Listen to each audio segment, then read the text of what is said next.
एकीकडनं आदिलशहाने हजारोंची सेना, कारण ती 35-40 हजारांची सिद्दी जोहरची सेना, आणि दुसरीकडनं शाहिस्ते खान म्हणजे मुघलांची लाखांची सेना, अशी दोन्ही येऊन स्वराज्यावरती उलट तुटून पडले.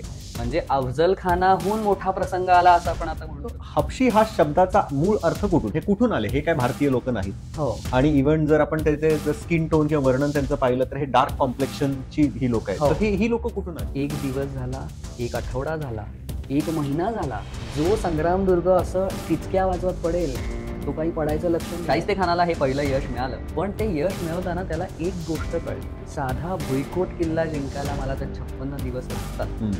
जर मी शिवाजी महाराजांचा राजगड, सिंहगड असे काही किल्ले जिंकायला गेलो अनेक जन्म, आणि मग जर कोणी ह्यांचा पाठलाग करण्यासाठी जंगलात शिरलं तर पुन्हा एकदा इथे झाडावर बसलेले मावळे आहेतच, ते पुन्हा एकदा तुमच्यावरती दगड. मोठं संकट करायचं तर काय करायचं. आणि एक्झॅक्टली अशाच प्रकारे आपल्याला दिसेल की ह्या गोष्टी पुन्हा पुन्हा चालू. गुडघ्यावर बसला कारतलब खानाचा वकील महाराजांसमोर, त्यावेळेला महाराजांनी आपल्या भुवया किंचित उंचावल्या. हे जे आहे ना की ह्याच्यातनं दोन अर्थ मला निघाल्या त्यांनी त्या लिहिलेल्या वाक्यामध्ये. एक म्हणजे खूप साधं सोपं की बोल काय म्हणायचं, आणि दुसरं म्हणजे कसा वाटला पाहुणचार, कसा वाटतंय मराठी मुलूक, आली का मजा. मस्त. सो एक राजांचा स्वॅग कवींद्र परमानंदांनी कसा दाखवला.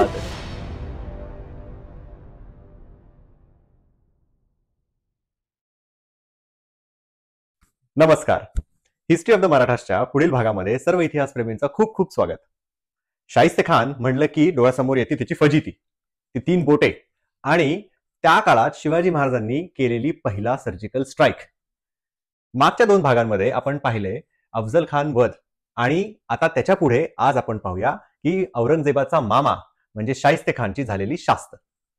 मग सुयोग कसा आहेस? मस्त. तो मागच्या भागामध्ये आपण अफजल खान वध डिटेलमध्ये पाहिला. अगदी.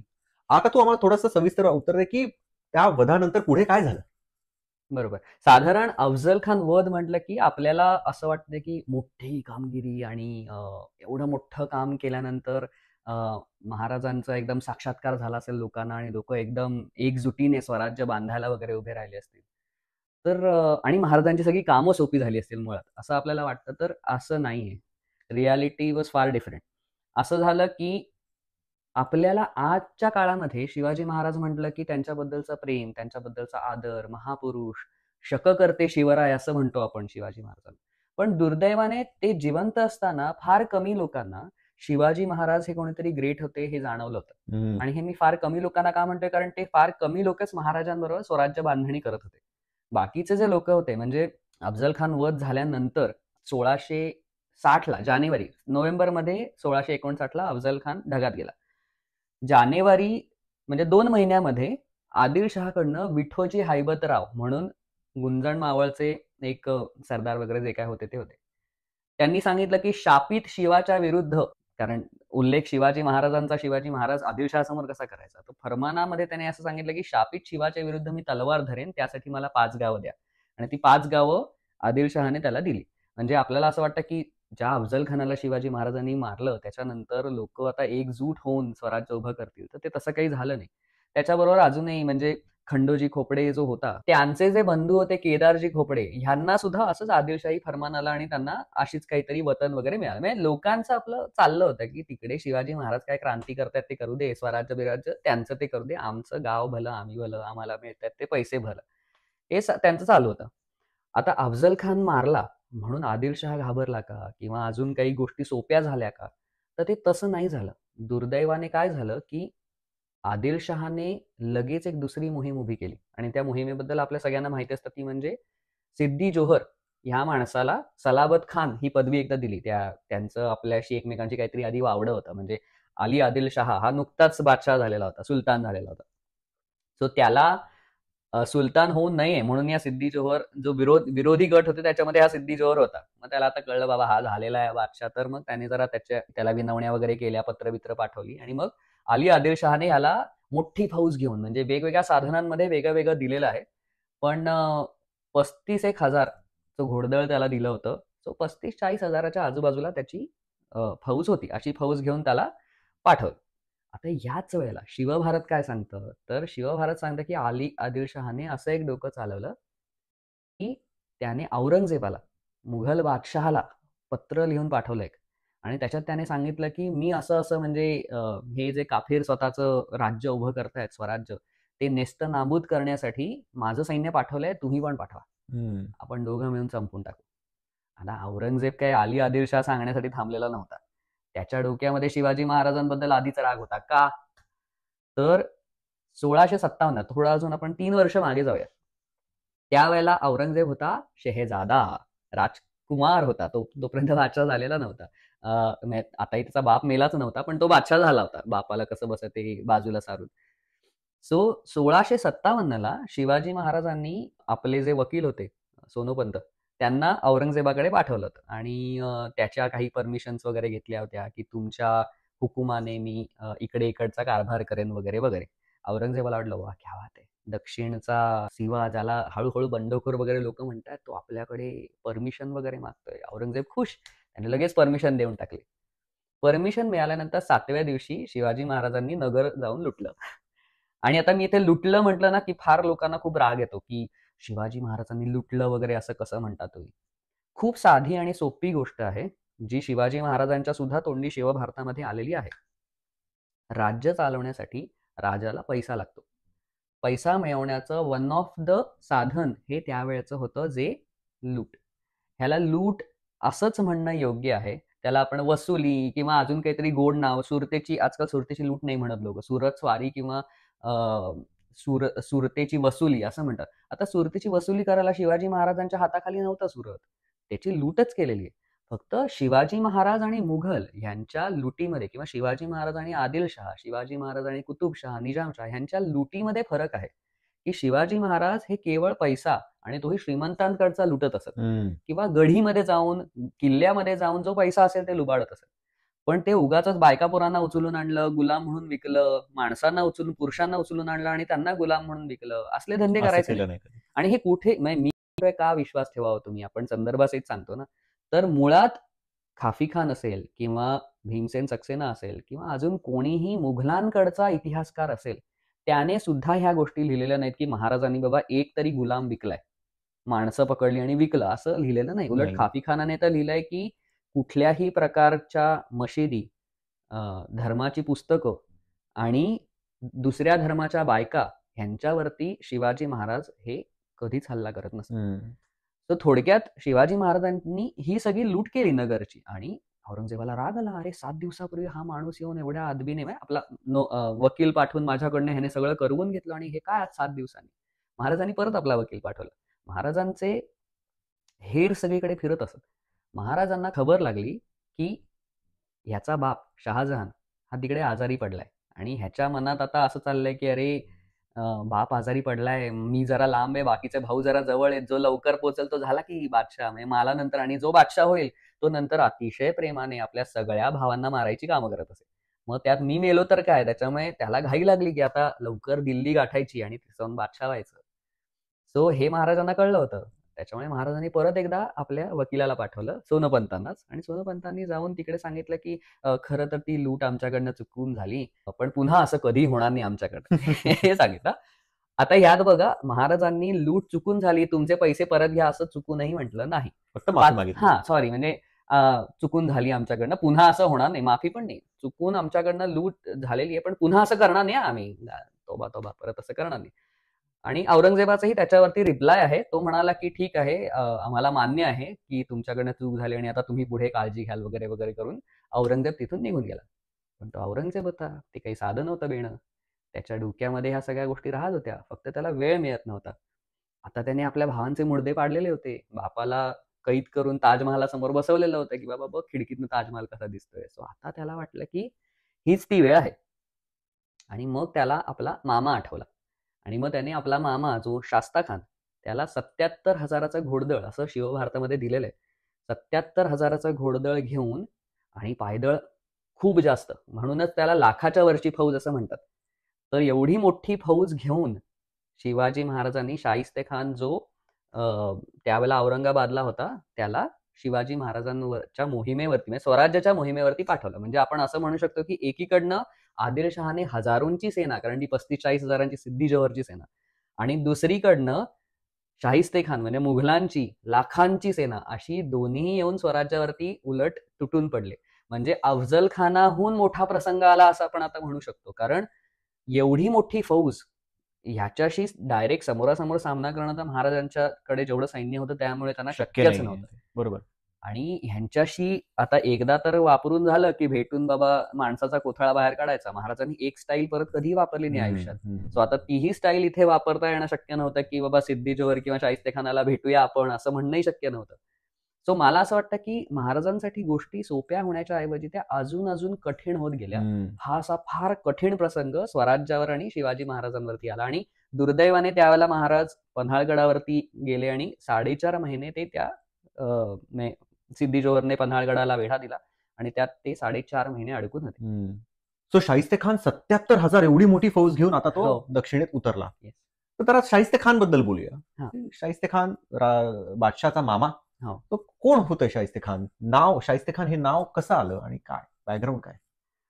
बरोबर. खूपच चांगला प्रश्न आहे. आपण त्याला शाहिस्ते खान किंवा शास्ता खान अशा नावांनी त्याला ओळखतो. आता शाहिस्ते खान जो होता त्याचं मूळ जे नाव आहे ते आहे मिर्झा अबू तालिब. मिर्झा अबू तालिब. आणि या नावाने त्याला कोणीच ओळखत नाही. आजकाल अगदी सहज त्याला शाहिस्ते खान, शास्ता खान अशाच नावाने ओळखलं जातं. त्याचं जर त्या पदव्यांसकट नाव घ्यायचं म्हटलं तर त्याचं नाव होतं अमीर उल उमरा नवाब बहादूर मिर्झा अबू तालिब शाहिस्ते खान. अच्छा. म्हणजे पाठ करायला 1-2 आठवडे लागतील असं मोठ्याच्या मोठं नाव म्हणजे ही पदवी आहे का? हो. सो शाहिस्ते खान ही पदवी आहे आणि ही पदवी त्याला मुघल बादशाहने दिलेली होती. तर ही त्याला जो मुघल बादशाह आपला होता. थांब, तू नको सांगू. आपण आपल्या व्ह्युअर्सला विचारूया की ही पदवी कुठल्या मुघल बादशाहने दिली, ही तुम्ही आम्हाला कमेंट्समध्ये कळवा. आणि कमेंट्समध्ये आम्ही अजून एक आपण पुढे जाऊन एक प्रश्न तुम्हाला विचारू आणि या प्रश्नामध्ये जी उत्तर देईल त्याला काहीतरी खास बक्षीस आहे. ते काय आहे हे तुम्ही व्हिडिओच्या नंतर तुम्हाला कळेल. खूप चांगलं सरप्राईज आहे. सो येस, त्याला शास्ता खान ही एका मुघल बादशहाने पदवी दिली. मी आता इतकंच सांगतो. शाहिस्ते खानाचं थोडंसं बॅकग्राऊंड बघूया तर शाहिस्ते खानाचा जन्म हा 22 नोव्हेंबर 1605 ला झाला. म्हणजे शिवाजी महाराजांहून 25 वर्ष शाहिस्ते खान मोठा होता. तो जन्माने पर्शियन होता आणि अर्थातच तो शाहिस्ते खान जो होता तो औरंगजेबाचा मामा होता. शहाजहानची जी मुमताज महल ही त्याची बायको, जिच्यासाठी त्याने ताजमहाल वगैरे बांधलं, अमर प्रेमाची कथा वगैरे जे म्हणतात, ते मुमताज महलचा हा सख्खा भाऊ. आता त्याची अजून एक गंमत आहे. आता हे जे अमर प्रेम वगैरे मी सांगतोय, तर शहाजहानचं मुमताज महलवर अमर प्रेम म्हणजे शाहिस्ते खानाचा तो किती लाडका असला पैकी आपल्या सख्ख्या बहिणीवरचं प्रेम, तर असं नव्हतं. निकोलाय मनुची म्हणून एक इटालियन प्रवासी नाही म्हणता येणार त्याला, कारण त्याने मॅक्सिमम आयुष्य हे भारतातच घालवलं. त्याने सुरुवातीच्या काळामध्ये त्याच्या उमेदीच्या काळामध्ये तो मुघल बादशहांच्याकडे डॉक्टरचं काम करायचा. तर त्याने एक स्टोरिया दो मोगोर नावाचं पुस्तक लिहिलेलं आहे. त्याला मराठीमध्ये असे होते मुघल असं त्याचं ट्रान्सलेशन केलेलं आहे. त्याच्यात तो सांगतो की शाहिस्ते खान जो होता त्याचा शहाजहानवर खूप जास्त राग होता. का? तर हे अमर प्रेम असणाऱ्या शहाजहानने शाहिस्ते खानाच्या एका बायकोला आपल्या बहिणीच्या मदतीने, म्हणजे शहाजहानने आपल्या बहिणीच्या मदतीने फसवून बोलवून तिच्यावर अतिप्रसंग केला. आणि मग परत गेल्यानंतर त्या शाहिस्ते खानाच्या बायकोने जीव दिला. आता शहाजहान होता बादशाह, काय करणार बिचारा शाहिस्ते खान. त्याच्यामुळे शाहिस्ते खान तेव्हा त्याने काहीच केलं नाही, पण त्याचा बदला त्याने ज्यावेळेला ह्यांच्यामध्ये भावाभावांमध्ये यादवी चालली होती, औरंगजेब, दारा शुको, मुराद बक्ष हे जे सगळे त्याचे एकूण भाऊ होते, त्यांच्यामध्ये ज्याला यादवी चालली होती त्याला दाराची मदत न करून, कारण दारा शुको जो होता तो शहाजहानचा लाडका होता. अच्छा. तर त्याची मदत न करून शाहिस्ते खानने बदला घेतला. अच्छा. म्हणजे ते फ्यू किंग मेकर्स जे होते, मिर्झा राजे जयसिंग, शाहिस्ते खान, हे असे होते की हे कुणाकडे झुकतील त्याच्यावरनं कोण बादशाह होईल हे ठरणार होतं. King maker is the right word. Exactly. So त्यांच्यातला हा शाहिस्ते खान एक होता आणि त्याने आयत्या वेळेला औरंगजेबाची मदत केली. त्याच्यामुळे औरंगजेब बादशाह व्हायला मदत झाली. हा शाहिस्ते खान काही साधा भोळा नव्हता. एक पत्रसार संग्रह लेखांक मधला एक चांगलं पत्र आहे. ज्या वेळेला तो गुजरातला सुभेदार म्हणून कामाला होता, त्यावेळेला त्याचं म्हणजे गरीब प्रजेला नागवणारा आणि अन्याय करणारा किंवा लोकांचा छळ करणारा असा म्हणून त्याचं वर्णन आलेलं आहे एका पत्रामध्ये. आणि दुसरं म्हणजे इंग्रजांनी लिहिलेलं आहे हे पत्र.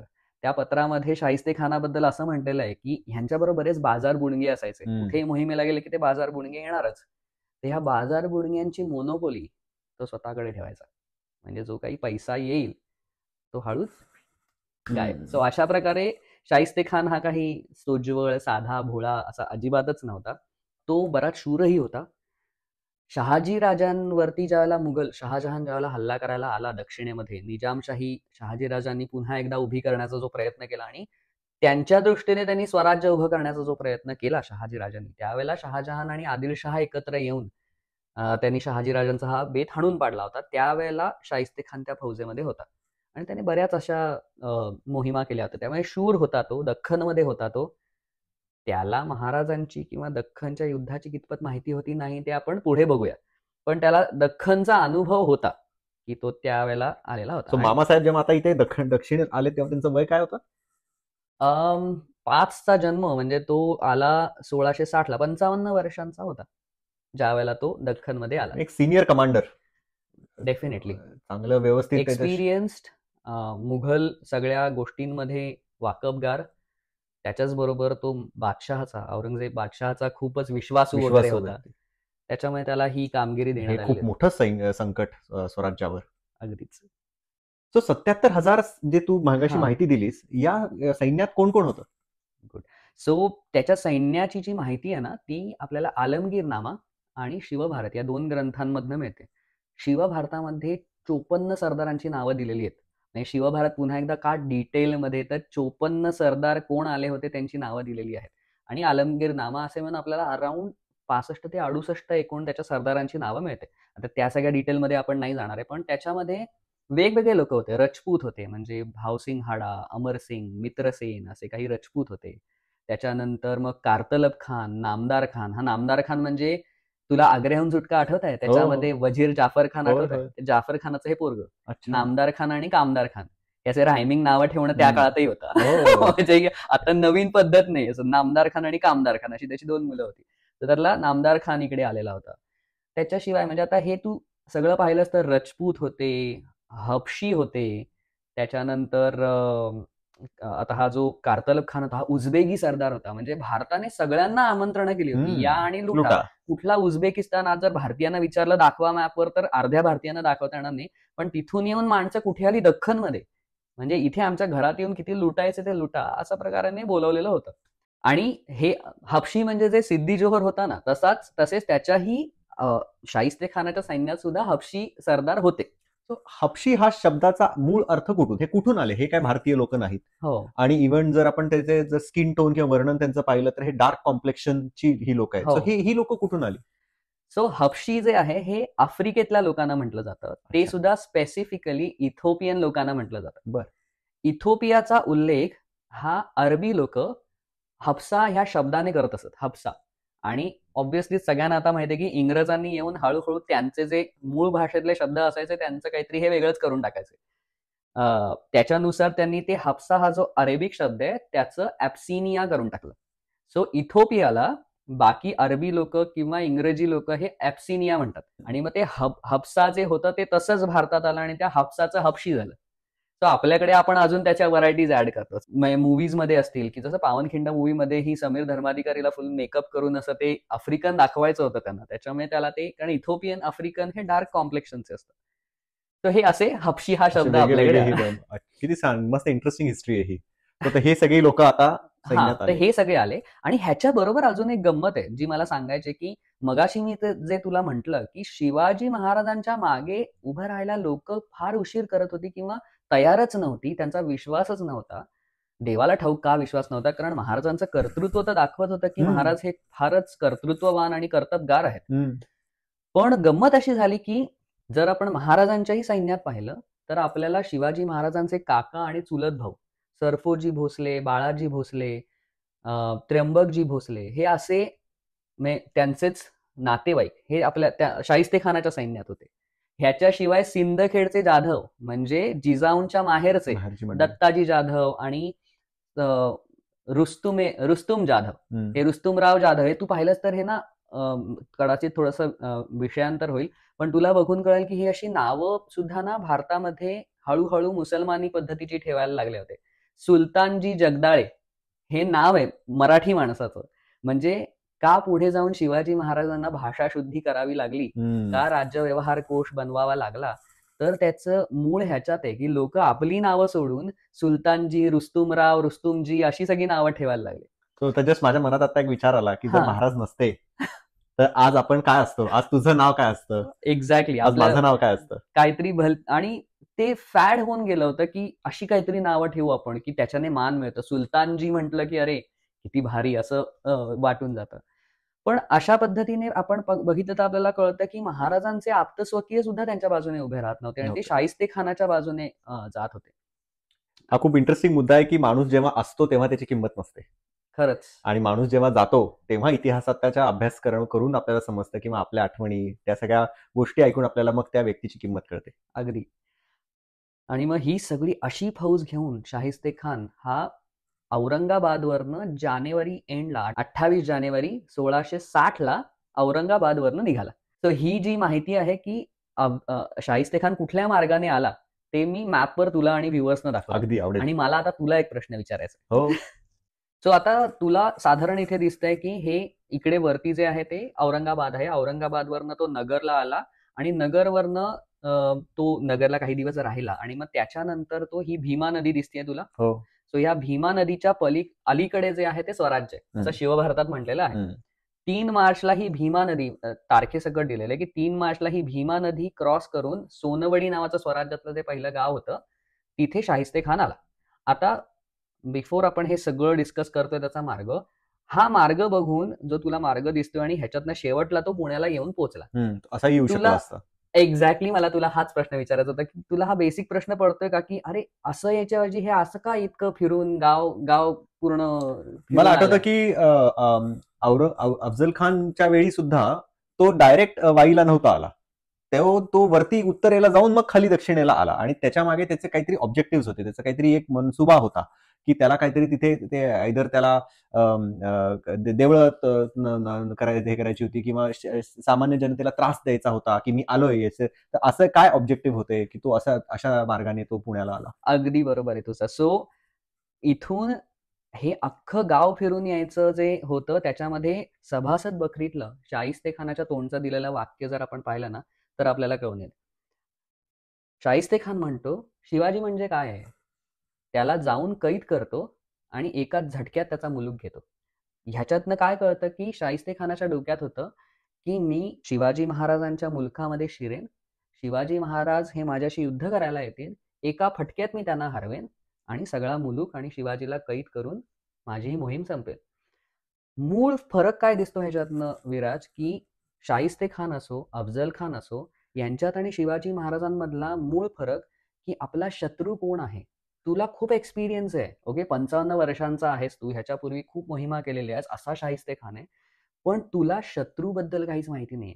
तुझा शत्रू कसं युद्ध करतो, त्याची लढण्याची पद्धत काय आहे, त्याच्या हाताखाली काम करणारे लोक कसे लढतात, हे शाहिस्ते खानाला माहीतच नव्हतं. त्याला वाटलं की मी एकाच झटक्यात हे स्वराज्य घेऊन टाकेन कारण शिवाजी महाराज येऊन डायरेक्ट हल्ला करतील. आता मुळात शिवाजी महाराज इथे हल्ला करायला नव्हतेच कारण ते अडकलेले होते पन्हाळगडावरती. हो बरोबर. पण त्यांची जी माणसं होती त्यांना सुद्धा शिवाजी महाराजांनी गनिमी कावा व्यवस्थित शिकवलेला होता. सो ज्या वेळेला तू पाहशील की हे सोनवडीवरनं बारामती, सुप्याला गेला, सुप्यावरनं बारामतीला गेला, बारामतीवरनं शिरवळ आणि मग शिवापूर वगैरे करत करत तो शेवटी राजेवाडीवरनं पुण्याला गेला. हे सगळं करत असताना प्रत्येक ठिकाणी आलमगीर नावामध्ये आपल्याला स्पष्ट दिसून येतं की शिवाजी महाराजांचं सैन्य येऊन त्याच्यावरती हल्ला करायचं आणि पळून जायचं. आलमगीर नामा असो किंवा पुढच्या काळामध्ये खाफी खान असो किंवा अजून कोणी लेखक असो, त्या लेखकांनाही मराठी एवढे कळले होते असं मला वाटत नाही. कारण ते म्हणायचे की शत्रूने आमच्यावर हल्ला केला, आम्ही खूप शौर्याने लढलो आणि शत्रू पळून गेला.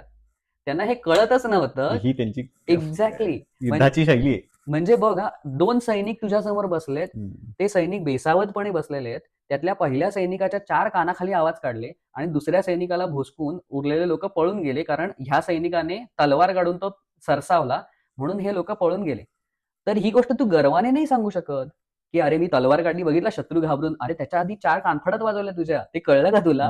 पण हे ना लेखकांना कळत होतं ना शाहिस्ते खानाला सुद्धा कळत होतं की अशा पद्धतीने हल्ला करून त्यांच्यावरती वेगवेगळ्या दिशेने हल्ला करून मराठे हे तर दाखवतच होते की आमची काही उमेद गेलेली नाही.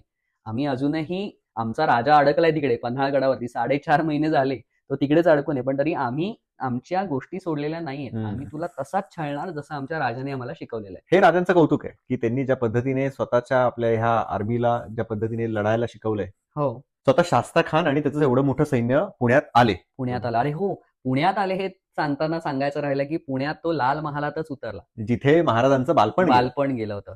आता तिथेच का बरं आले? आता मी 2 गोष्टी सांगतो ह्याच्यात हा. एक म्हणजे पुण्याला तो ज्यावेळेला आला, त्यावेळेला शिवाजी महाराजांचा गनिमी कावा आम्ही ज्या प्रकारे म्हणतोय, त्या प्रकारे अजून एक पद्धत जी शिवाजी महाराजांच्या मावळ्यांनी केली ती काय केली असेल, तर पुणे आणि आजूबाजूच्या मुलखामध्ये जेवढं धान्य होतं ते सगळं जाळून टाकलं. अच्छा. म्हणजे आता तुम्ही आलात, की झक मारून तुम्हाला तुमच्या घरनं सगळं मागवावं लागेल. इथलं लोकल काहीही मिळणार नाही तुम्हाला. ही एक लढण्याची पद्धत आहे जी शिवाजी महाराजांच्या सैनिकांनी अतिशय व्यवस्थितरित्या वापरली. आता तुझा प्रश्न होता की लाल महालातच का? तर त्या अख्ख्या पुण्यामध्ये तो एक चांगला वाडा होता. त्याच्यामुळे आणि तो बांधलेला वाडा होता. आता त्याने शाहिस्ते खानाने त्याच्या कुठल्या तरी शामियान्यात राहायचं ह्याच्यापेक्षा वाड्यात राहणं हे त्याला चांगलं अजून चांगल्या प्रकारे त्याला करता आलं असतं. त्याची एका फ्रेंच प्रवाशाने ना खूप चांगलं शाहिस्ते खानाचं वर्णन केलंय. त्याचं हे राहण्यावरनं मला आठवलं म्हणून सांगतो. शाहिस्ते खान जो होता त्याची जी एक तर तो ज्या वेळेला त्याचे हे सगळ्या गोष्टी घेऊन जायचा म्हणजे त्याची आपण 77,000ची फौज वगैरे सगळं तर पाहिलंच. त्याच्या सैन्यामध्ये 100 हत्ती हे फक्त फरास खाण्यासाठी होते. फरास खाना म्हणजे काय? तर हे कार्पेट्स वगैरे जे असतात ना, ते वाहून नेण्यासाठी 100 हत्ती होते. बापरे! त्याच्याकडे 400 भांडते हत्ती होते. म्हणजे हे हत्ती वेगळे काम करणारे, भांडणारे म्हणजे लढणारे हत्ती वेगळे. त्याची जी तो सदर उभी करायचा म्हणजे ज्याच्यामध्ये तो त्याचा कोर्ट पण सजवेल की त्याच्यामध्ये तो सभाही घेईल, मीटिंग्सही करेल, ह्या सगळं करायचा. ती 30 फूट लांब आणि 60 फूट लांब आणि 30 फूट रुंद होती. म्हणजे एवढे मोठे टेंट्स तो बांधू शकत होता. त्यांची उंची 15 फूट होती. सो म्हणजे आपल्याला ते कसं मेगा दिसतंय सगळं. हे सगळं खूपच मोठ्या गोष्टी आहेत. अजून एक गंमत सांगितली तर तुला त्याच्या म्हणजे नुसताच मोठेपणा नाही तर डामडौल सुद्धा कसा होता हे कळेल. त्या प्रवाशाने वर्णन केलंय की शाहिस्ते खानाकडे मिलियन्स ऑफ फ्लॉवर्स आहेत. म्हणजे खूप जास्त फुलं आहेत. ती फुलं तो आम्ही ते कुंड्यांमध्येच लावलेली फुलं आहेत अर्थात कारण तो फिरतोय ना, एका ठिकाणी लावून नाही ठेवू शकत. ती कुंड्यांमध्ये लावलेली फुलं इतकी सुंदररित्या मेंटेन केलेली आहेत की ती नॅचरलीच उगवलेत अशी वाटतात. आणि मिलियन्स म्हटलंय त्याने, ती अतिशयोक्ती असली तरी एवढा मोठा बाग बगीचा घेऊन शाहिस्ते खान म्हणजे शौक पण ठेवायचा आहे, युद्ध पण करायचंय आणि असा सगळा शो ऑफ पण करायचा आहे. असा तो शाहिस्ते खान पुण्यात आल्यानंतर त्याने विचार केला असेल की लाल महाल हे मला राहण्यासाठी योग्य आहे. कारण पावसाळा आणि बाकी सगळ्यामध्ये नाही म्हटलं तरी शामियान्यात राहून किंवा अजून कुठे राहून त्याला त्रास होणार. त्यापेक्षा हा बांधलेला वाडा काय वाईट आहे. दुसरी गोष्ट म्हणजे लाल महाल हा तो नाही जो आज पुण्यात दाखवतात. तो जो लाल महाल आहे, खूप जण आरोप करतात की पेशव्यांनी तो लाल महाल शिवाजी महाराजांचा पाडून टाकला. अजिबात सत्य नाहीये त्याच्यामध्ये. पेशव्यांच्या काळामध्ये त्यांची पत्र अस्सल उपलब्ध आहेत ज्याच्यामध्ये स्पष्टरित्या लिहिलेलं आहे की त्यांनी शिंदे आणि होळकर यांना राहण्यासाठी उलट तो वाडा मेंटेन कसा केला. एक डिटेल दिलेले आहेत की कशा प्रकारे तो वाडा मेंटेन केला. सो पेशवे असेपर्यंत लाल महाल शिवाजी महाराजांचा व्यवस्थित होता. पण त्यात राबता नव्हता. तो राबता चालू करण्यासाठी शिंदे होळकरांना तो राहण्यासाठी दिलेला होता. आता ह्याच्यानंतर कधीतरी तो म्युनिसिपल कॉर्पोरेशनने पाडला असं एका भारतीय इतिहास संशोधक मंडळाच्या निबंधामध्ये आलेला आहे. अच्छा. तर थोडक्यात शिवाजी महाराजांनंतर पेशव्यांनी तो वाडा व्यवस्थित सांभाळला होता आणि अशा त्या लाल महालामध्ये अखेर शाहिस्ते खान येऊन थांबला. आता आल्यानंतर त्याचे काही हे ऑब्जेक्टिव्ह असतील की आधी हे करूया, त्याची युद्धनीती असेल की हा किल्ला जिंकायचा, मग कसं शिवाजी महाराजांना शरणागती, तर मग त्यांनी काय केलं, सुरुवात कशी केली? ओके, सो ते सांगण्यापूर्वी मी पुन्हा एकदा थोडं मागे कनेक्ट करतो. जरूर. की मी जसं आता म्हटलं की पुण्यामध्ये सगळी जाळपोळ करून शेतं आणि धनधान्य नष्ट केल्यामुळे शाहिस्ते खानाला आता पंचायत आली की 77 जण तोंड तर आणले आहेत, खायचं काय? सो त्याने काय विचार केला की चाकणचा जो दुर्ग आहे, संग्राम दुर्ग हे नाव दिलेलं होतं पुण्यापासून चाकण जवळ, बरोबर. सो तो चाकणच्या दुर्गाच्या पलीकडे भीमा नदी आणि भीमा नदीच्या पलीकडे मुघल साम्राज्य हे आपल्याला आपण ते मॅपवरती आता दाखवूया. सो हे बघितल्यानंतर शाहिस्ते खानाचं पहिलं ऑब्जेक्टिव्ह आलं पोटा पाण्याचा प्रश्न सोडूया. चाकणचा किल्ला म्हणजे चाकणचा जो संग्रामदुर्ग आहे तो आपण घेऊया. तो घेतला की आपलं सगळं काही खायचं प्यायचं ज्या गोष्टी आहेत त्या आपल्याला आरामात मिळतील. बरोबर. त्याच्यामुळे त्याने सगळ्यात पहिली म्हणजे तो 9 मेला म्हणजे बघा ऑलमोस्ट फेब्रुवारी, कारण 28 जानेवारीला तो निघाला. फेब्रुवारी पासून ते 9 मेला अखेर तो पुण्यात पोहोचला. पुण्याला आरामात राहिला 1-1.5 महिना आणि 21 जूनला तो चाकणचा संग्रामदुर्ग घ्यायला एकदम निघाला. संथ काम आहे हे. मुघलांची कामं ही अशी संथ, आरामात, काही घाई नाही. हे आपले बगीचे कोण मेंटेन करेल नाही तर ते बगीचे मेंटेन करायला हवे ना. तर ते वेळ मिळेल तेव्हा तेव्हा मोहिमेची कामं करत राहायची, बाकीच्या वेळेला मजा मस्ती करायची, आराम करायचा आणि मग तो चाकणच्या संग्रामदुर्गावरती हल्ला करायला आला. हा संग्रामदुर्ग कसा आहे? जमिनीवरचा किल्ला आहे का डोंगरी किल्ला आहे? चांगला प्रश्न आहे. संग्रामदुर्ग हा भुईकोट किल्ला म्हणजे जमिनीवरचा किल्ला आहे. त्याला 4 कोपऱ्यां तो म्हणजे 4 भिंती इमॅजिन कर. त्या 4 भिंतींच्या 4 कोपऱ्यांवरती 4 बुरुज आणि प्रत्येकाच्या मध्ये 1 बुरुज, असे टोटल 8 बुरुज. छोटूसा किल्ला, गढी म्हटलं तरी चालेल, त्यात तो भुईकोट. त्यामुळे शाहिस्ते खानाला खूपच जास्त कॉन्फिडन्स की हा किल्ला एकदम सोपं आहे, असा क्विक विन, गेला, घेतलो, आलं, असं त्याला वाटलं. त्याच्या सैनिकांनाही तसंच वाटत होतं. त्याच्यामुळे तो खुद्द आला होता स्वतः की म्हणजे मोठेपणा घ्यायला की मी कसं पटकन हे सगळं मिळवलंय. सो हे जे म्हणजे तिथे आल्यानंतर त्याने सगळी अरेंजमेंट चालू केली. पण जसे या आधीच्या भागामध्ये पाहताना आपल्याला दिसलं की मराठी हल्ला करत होते. तो प्रवास ज्यावेळेला करत होता, अख्खा तो महाराष्ट्राचा गावभर प्रवास केला, त्यावेळेला जसे मावळे हल्ला करून पळत होते तसं आता झालं नाही. आता तो जसा चाकणच्या संग्रामदुर्गाच्या जवळ आला, तिकडनं अग्निबाण यायला लागले, तिकडून दगड यायला लागले, तिकडून तोफगोळे यायला लागले. मग तोफगोळे आणि बंदुकाही होत्या त्या मावळ्यांकडे. सो या बंदुकांच्या आणि तोफगोळ्यांच्या सीमेच्या बाहेर राहून त्याने वेढा द्यायला सुरुवात केली. अच्छा. आता रोज एक एक दिवस जाईल, जसे जसे हे पुढे जातील तसं तसं त्यांचा प्रॉब्लेम व्हायचा की तिकडनं तोफगोळे येत आहेत आणि बंदुकीच्या गोळ्या येतात. एवढंच नाही तर एक तर पावसाळाही चालू झाला होता, कारण जूनचा महिना, त्याच्यामुळे पावसाने त्यांची हालत खराब केली होती. ह्याच्याशिवाय अजून पुढची जर गंमत ऐकली तर आपल्याला साधनांमधनं, ऐतिहासिक साधनांमधनं कळतं की रात्रीच्या वेळेला गडाचे दरवाजे उघडून मराठे यायचे, हल्ला करायचे, परत जायचे. जोपर्यंत तुम्ही तलवार घेऊन सरसावलायत तोपर्यंत मराठे आतमध्ये, नंतर मुघल शहाणपणा करायला मोकळे की डर गए मराठे अंदर भागे. अरे पण आधी किती माणसं मारून गेले ते बघा, डर गए मरहट्टे भाग गए. असं करून 1 दिवस झाला, 1 आठवडा झाला, 1 महिना झाला. जो संग्रामदुर्ग असं टिचक्या वाजवत पडेल, तो काही पडायचं लक्षण दिसेना. तुला खरं नाही वाटणार, 55वा दिवस उजाडला, पण संग्रामदुर्ग हल्ला सुद्धा नाही. आणि शिवभारतामध्ये इतकं सुंदर वर्णन केलेलं आहे की मावळे म्हणतायत की आमचा, त्यावेळेला शिवाजी महाराज पन्हाळगडावर अडकलेत. 21 जून, बरोबर. 21 जून म्हणजे महाराज अजून निसटलेले नाहीयेत. महाराजांना निसटायला 13 का 14 जुलै उजाडला होता पन्हाळगडावरनं निसटायला. इथे शिवभारतात मावळे म्हणतायत की आमचा राजा हा तिकडे सिद्धी जोहरशी जसा लढतोय तसेच आम्ही इथे लढू. वा, काय स्पिरिट आहे. सो हे स्पिरिट त्या मावळ्यांमध्ये निर्माण करणं, कारण खरं पाहताना तू बाकीच्या आदिलशाही म्हणजे सेनेशी झालेले युद्ध किंवा अजून कोणाशी युद्ध पाहिलंस तर दे यूज्ड टू सरेंडर की यार 4 दिवस झाले घेऊन टाका, बिकॉज मला माझ्या जीवाशी कर्तव्य आहे. माझा राजा कोण, बादशाह कोण, तो काय करणार माझ्यासाठी, मी मेलो आणि माझ्या बायकापोरांचं काय होणार आहे हे बघण्यासाठी माझा बादशाह जिवंत नाहीये. पण इथे त्यांना माहिती होतं की आपल्या पाठी शिवाजी महाराज आहेत. सो 55वा दिवस उजाडला. आता शाहिस्ते खान हा, आपण त्याला किती नावं ठेवली तरी अगदीच बुद्धू नव्हता. ह्या 55 दिवसांच्या थोडंच आधीपासून त्याने ऑल्टरनेट प्लॅन चालू केला. त्याने त्याच्या छावणीपासून एक भुयार खणलं जे संग्रामदुर्गाच्या एका बुरुजा खालपर्यंत जात होतं. आणि हळूहळू त्याने त्या भुयारामध्ये दारू भरायला सुरुवात केली. आणि बरोबर 55व्या दिवशी 14 ऑगस्टचा दिवस होता. आपला स्वातंत्र्य दिवस 15 ऑगस्ट म्हणून मला ती तारीख अगदी व्यवस्थित लक्षात आहे. तो 14 ऑगस्टला त्या दारूला संध्याकाळी 3 वाजता, हे पुन्हा आलमगीर नावामध्ये वेळेसकट दिलेलं आहे, म्हणजे सूर्य अस्त व्हायच्या 1 प्रहर आधी, म्हणजे 3 वाजता वगैरे त्याला बत्ती दिली. ऑब्व्हियसली खूप मोठा स्फोट झाला, कांठळ्या बसल्या सगळ्यांना, बुरुज उडाला, बुरुजावरचे मावळे उडाले आणि किल्ल्याला भगदाड पडलं. आता 4 भिंतींचा तो किल्ला, त्याच्याकडचा एक बुरुज आणि भिंत उडाली, मोठं भगदाडच पडलं. शाहिस्तेखानाचं मी सैन्य सांगायला विसरलो. 21,000चं सैन्य. बापरे! आणि किल्ल्याच्या किल्ल्यावर 300 ते 400 लोक अरे अरे मोजून.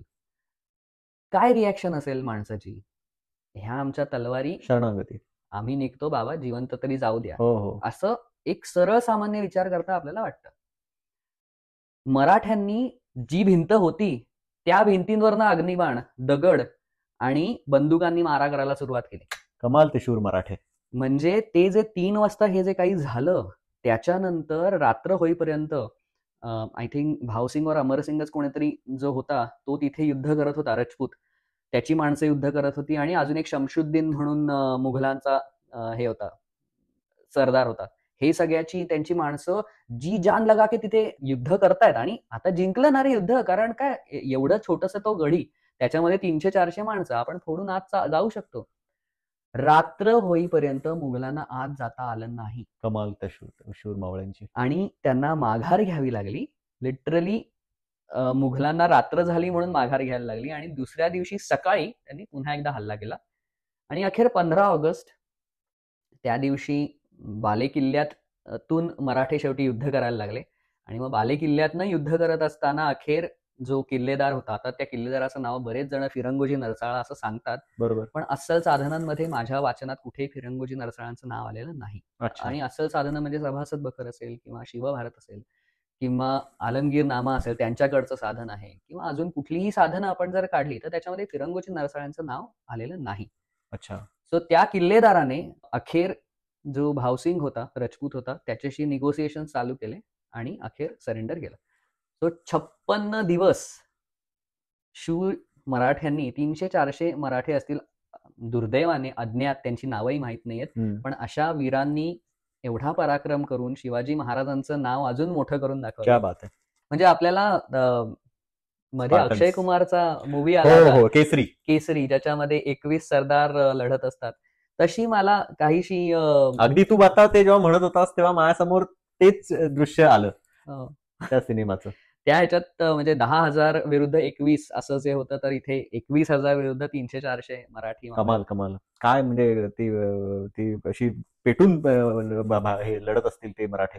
खरंच. सो मुघलांचा हा आता विजयच म्हणायचा. चाकणचा किल्ला किती का दिवस लागेना, पण त्यांनी फायनली त्यांच्यासाठी झाला हा पहिला विजय. आता पहिला विजय झाल्यानंतर जरा त्यांच्या सैन्यामध्ये जरा उत्साह आला असेल, मग पुढे आता की अनेक विजय मिळतील अशी अपेक्षा झाली असेल, मग नंतर पुढची त्यांची पुढचा दौरा कुठे होता? हीच मुघलांची आणि शाहिस्तेखानाची खासियत आहे. शाहिस्तेखानाला हे पहिलं यश मिळालं, पण ते यश मिळवताना त्याला एक गोष्ट कळली. साधा भुईकोट किल्ला जिंकायला मला तर 56 दिवस लागतात. जर मी शिवाजी महाराजांचा राजगड, सिंहगड असे काही किल्ले जिंकायला गेलो, अनेक जन्म लागतील. एक्झॅक्टली. हा साक्षात्कार त्याला झाल्यानंतर त्याचं माइंडसेट एकदम क्लिअर झाला की आता काय करायचं, आपण पुण्यात मजा मारायची आणि लोकांना शिवाजी महाराजांचे काही काहीचे प्रदेश आहेत ते घ्यायला पाठवायचं.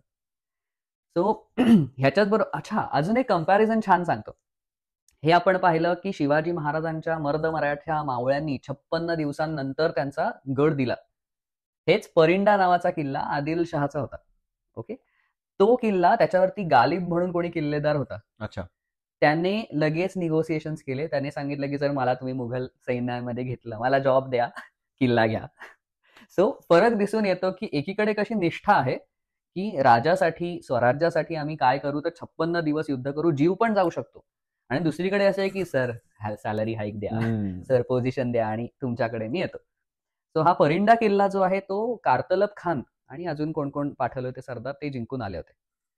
हा कारतलब खान जो आहे हा उझबेकी, मगाशी मी म्हटलं तसं, तो पण दख्खनमध्ये होता, पण त्याने काय विशेष डोंगर किल्ल्यांमध्ये वगैरे युद्ध केलेले नाही. पण डोंगर काय असतो, चढला की आपण चढतो, टोकावर पोहोचतो, तिकडे जाऊन युद्ध करायचं, जमिनीत पायऱ्या चढायच्या आणि जायचं. म्हणजे असं ते त्यांचं होतं की काय कठीण नाही. सो कारतलब खानाला शाहिस्तेखानाने बोलावलं. मला बॉस तुझा आता कॉन्फिडन्स वाढलाय, तुला एक किल्ला मिळाला, कसाही मिळालेला, म्हणजे युद्ध नाहीच केलंय पण मिळाला की नाही तुला एक किल्ला. सो आता माझा विचार असा आहे की तू वर कोकणात म्हणजे उत्तर कोकणात जा आणि तिकडे जाऊन शिवाजी महाराजांची नागोठणं, कल्याण, भिवंडी, ही जी काही शहरं आहेत ना, प्रदेश आहेत, ते घे. किल्ले बिल्ले राहू दे, ते कशाला, आपल्याकडे सैन्य खूप आहे ना, किल्ल्यांच्या जवळच जायचं नाही आपण, तू हे प्रदेश घे, असं त्याला सांगितलं. कार्तलब खान जो होता, मी म्हटलं तसं त्याला काही बाकीचा अनुभव नाही. त्याने आपल्यासोबत त्याचे काही अमरसिंग वगैरे जे राजपूत होते, त्याच्यानंतर गाढे आणि कोकाटे असे 2 मराठी सरदार होते बर. आणि त्याच्याबरोबर राय बाघन म्हणून एक फार महत्वाची स्त्री होती. तिला राय बाघन, बाघन म्हणजे वाघीण. हो. तिची गोष्टच वेगळी आहे. तिच्याबद्दल 2 मिनिटं बोलूया आपण खरं तर. हिचं खरं नाव सावित्री. अच्छा. सावित्री देशमुख. हिंदू. हो, सावित्री देशमुख, हिंदू हम्म. बाई. तिचा नवरा उद्धवराव देशमुख हा मुघलांचा निष्ठावंत. औरंगजेबाचा नाही, मुघलांचा निष्ठावंत. त्याचा मुलगा जगजीवन राय. ठीक आहे. हा औरंगजेबाचा निष्ठावंत. औरंगजेबाला सत्ता मिळवून देताना त्याने जीव सांडला आपला. त्याच्यानंतर त्याचा मुलगा बाबूराव, असं त्याचं नाव दिलेलं आहे. त्या जगजीवन रायचा मुलगा बाबूराव. ह्याच्याकडे अखेर ते काय देशमुखी जी होती ती त्याच्याकडे आली, पण तो छोटा म्हणून ह्याला हाताशी घेऊन ही बाई तलवार हातात घेऊन युद्ध करायला लागली. तिने काही युद्धांमध्ये रण गाजवलेलं आहे, म्हणून तिला पंडिता, कारण ती ब्राह्मण होती त्यामुळे पंडिता आणि वाघिणीसारखी लढते म्हणून राय बाघन, क्या बात आहे, असं किताब दिलेले आहेत. आता खरंच तू जसं क्या बात आहे म्हणालास, आपल्या तोंडात लगेच येतं ना की क्या बात आहे, किती भारी. बाबासाहेब पुरंदरेंनी राजा शिवछत्रपतीमध्ये त्यांची आणि जिजाऊंची एक अतिशय सुंदर तुलना केलेली आहे. ती तुलना जी आहे ना, तिचा शेवट ऐकला की आपल्याला लगेच कळतं की यार, वी मेड अ मिस्टेक, क्या बात आहे म्हणून. बाबासाहेब पुरंदरे म्हणतात की रायबागन आणि जिजाऊ या दोघीही वराडच्याच.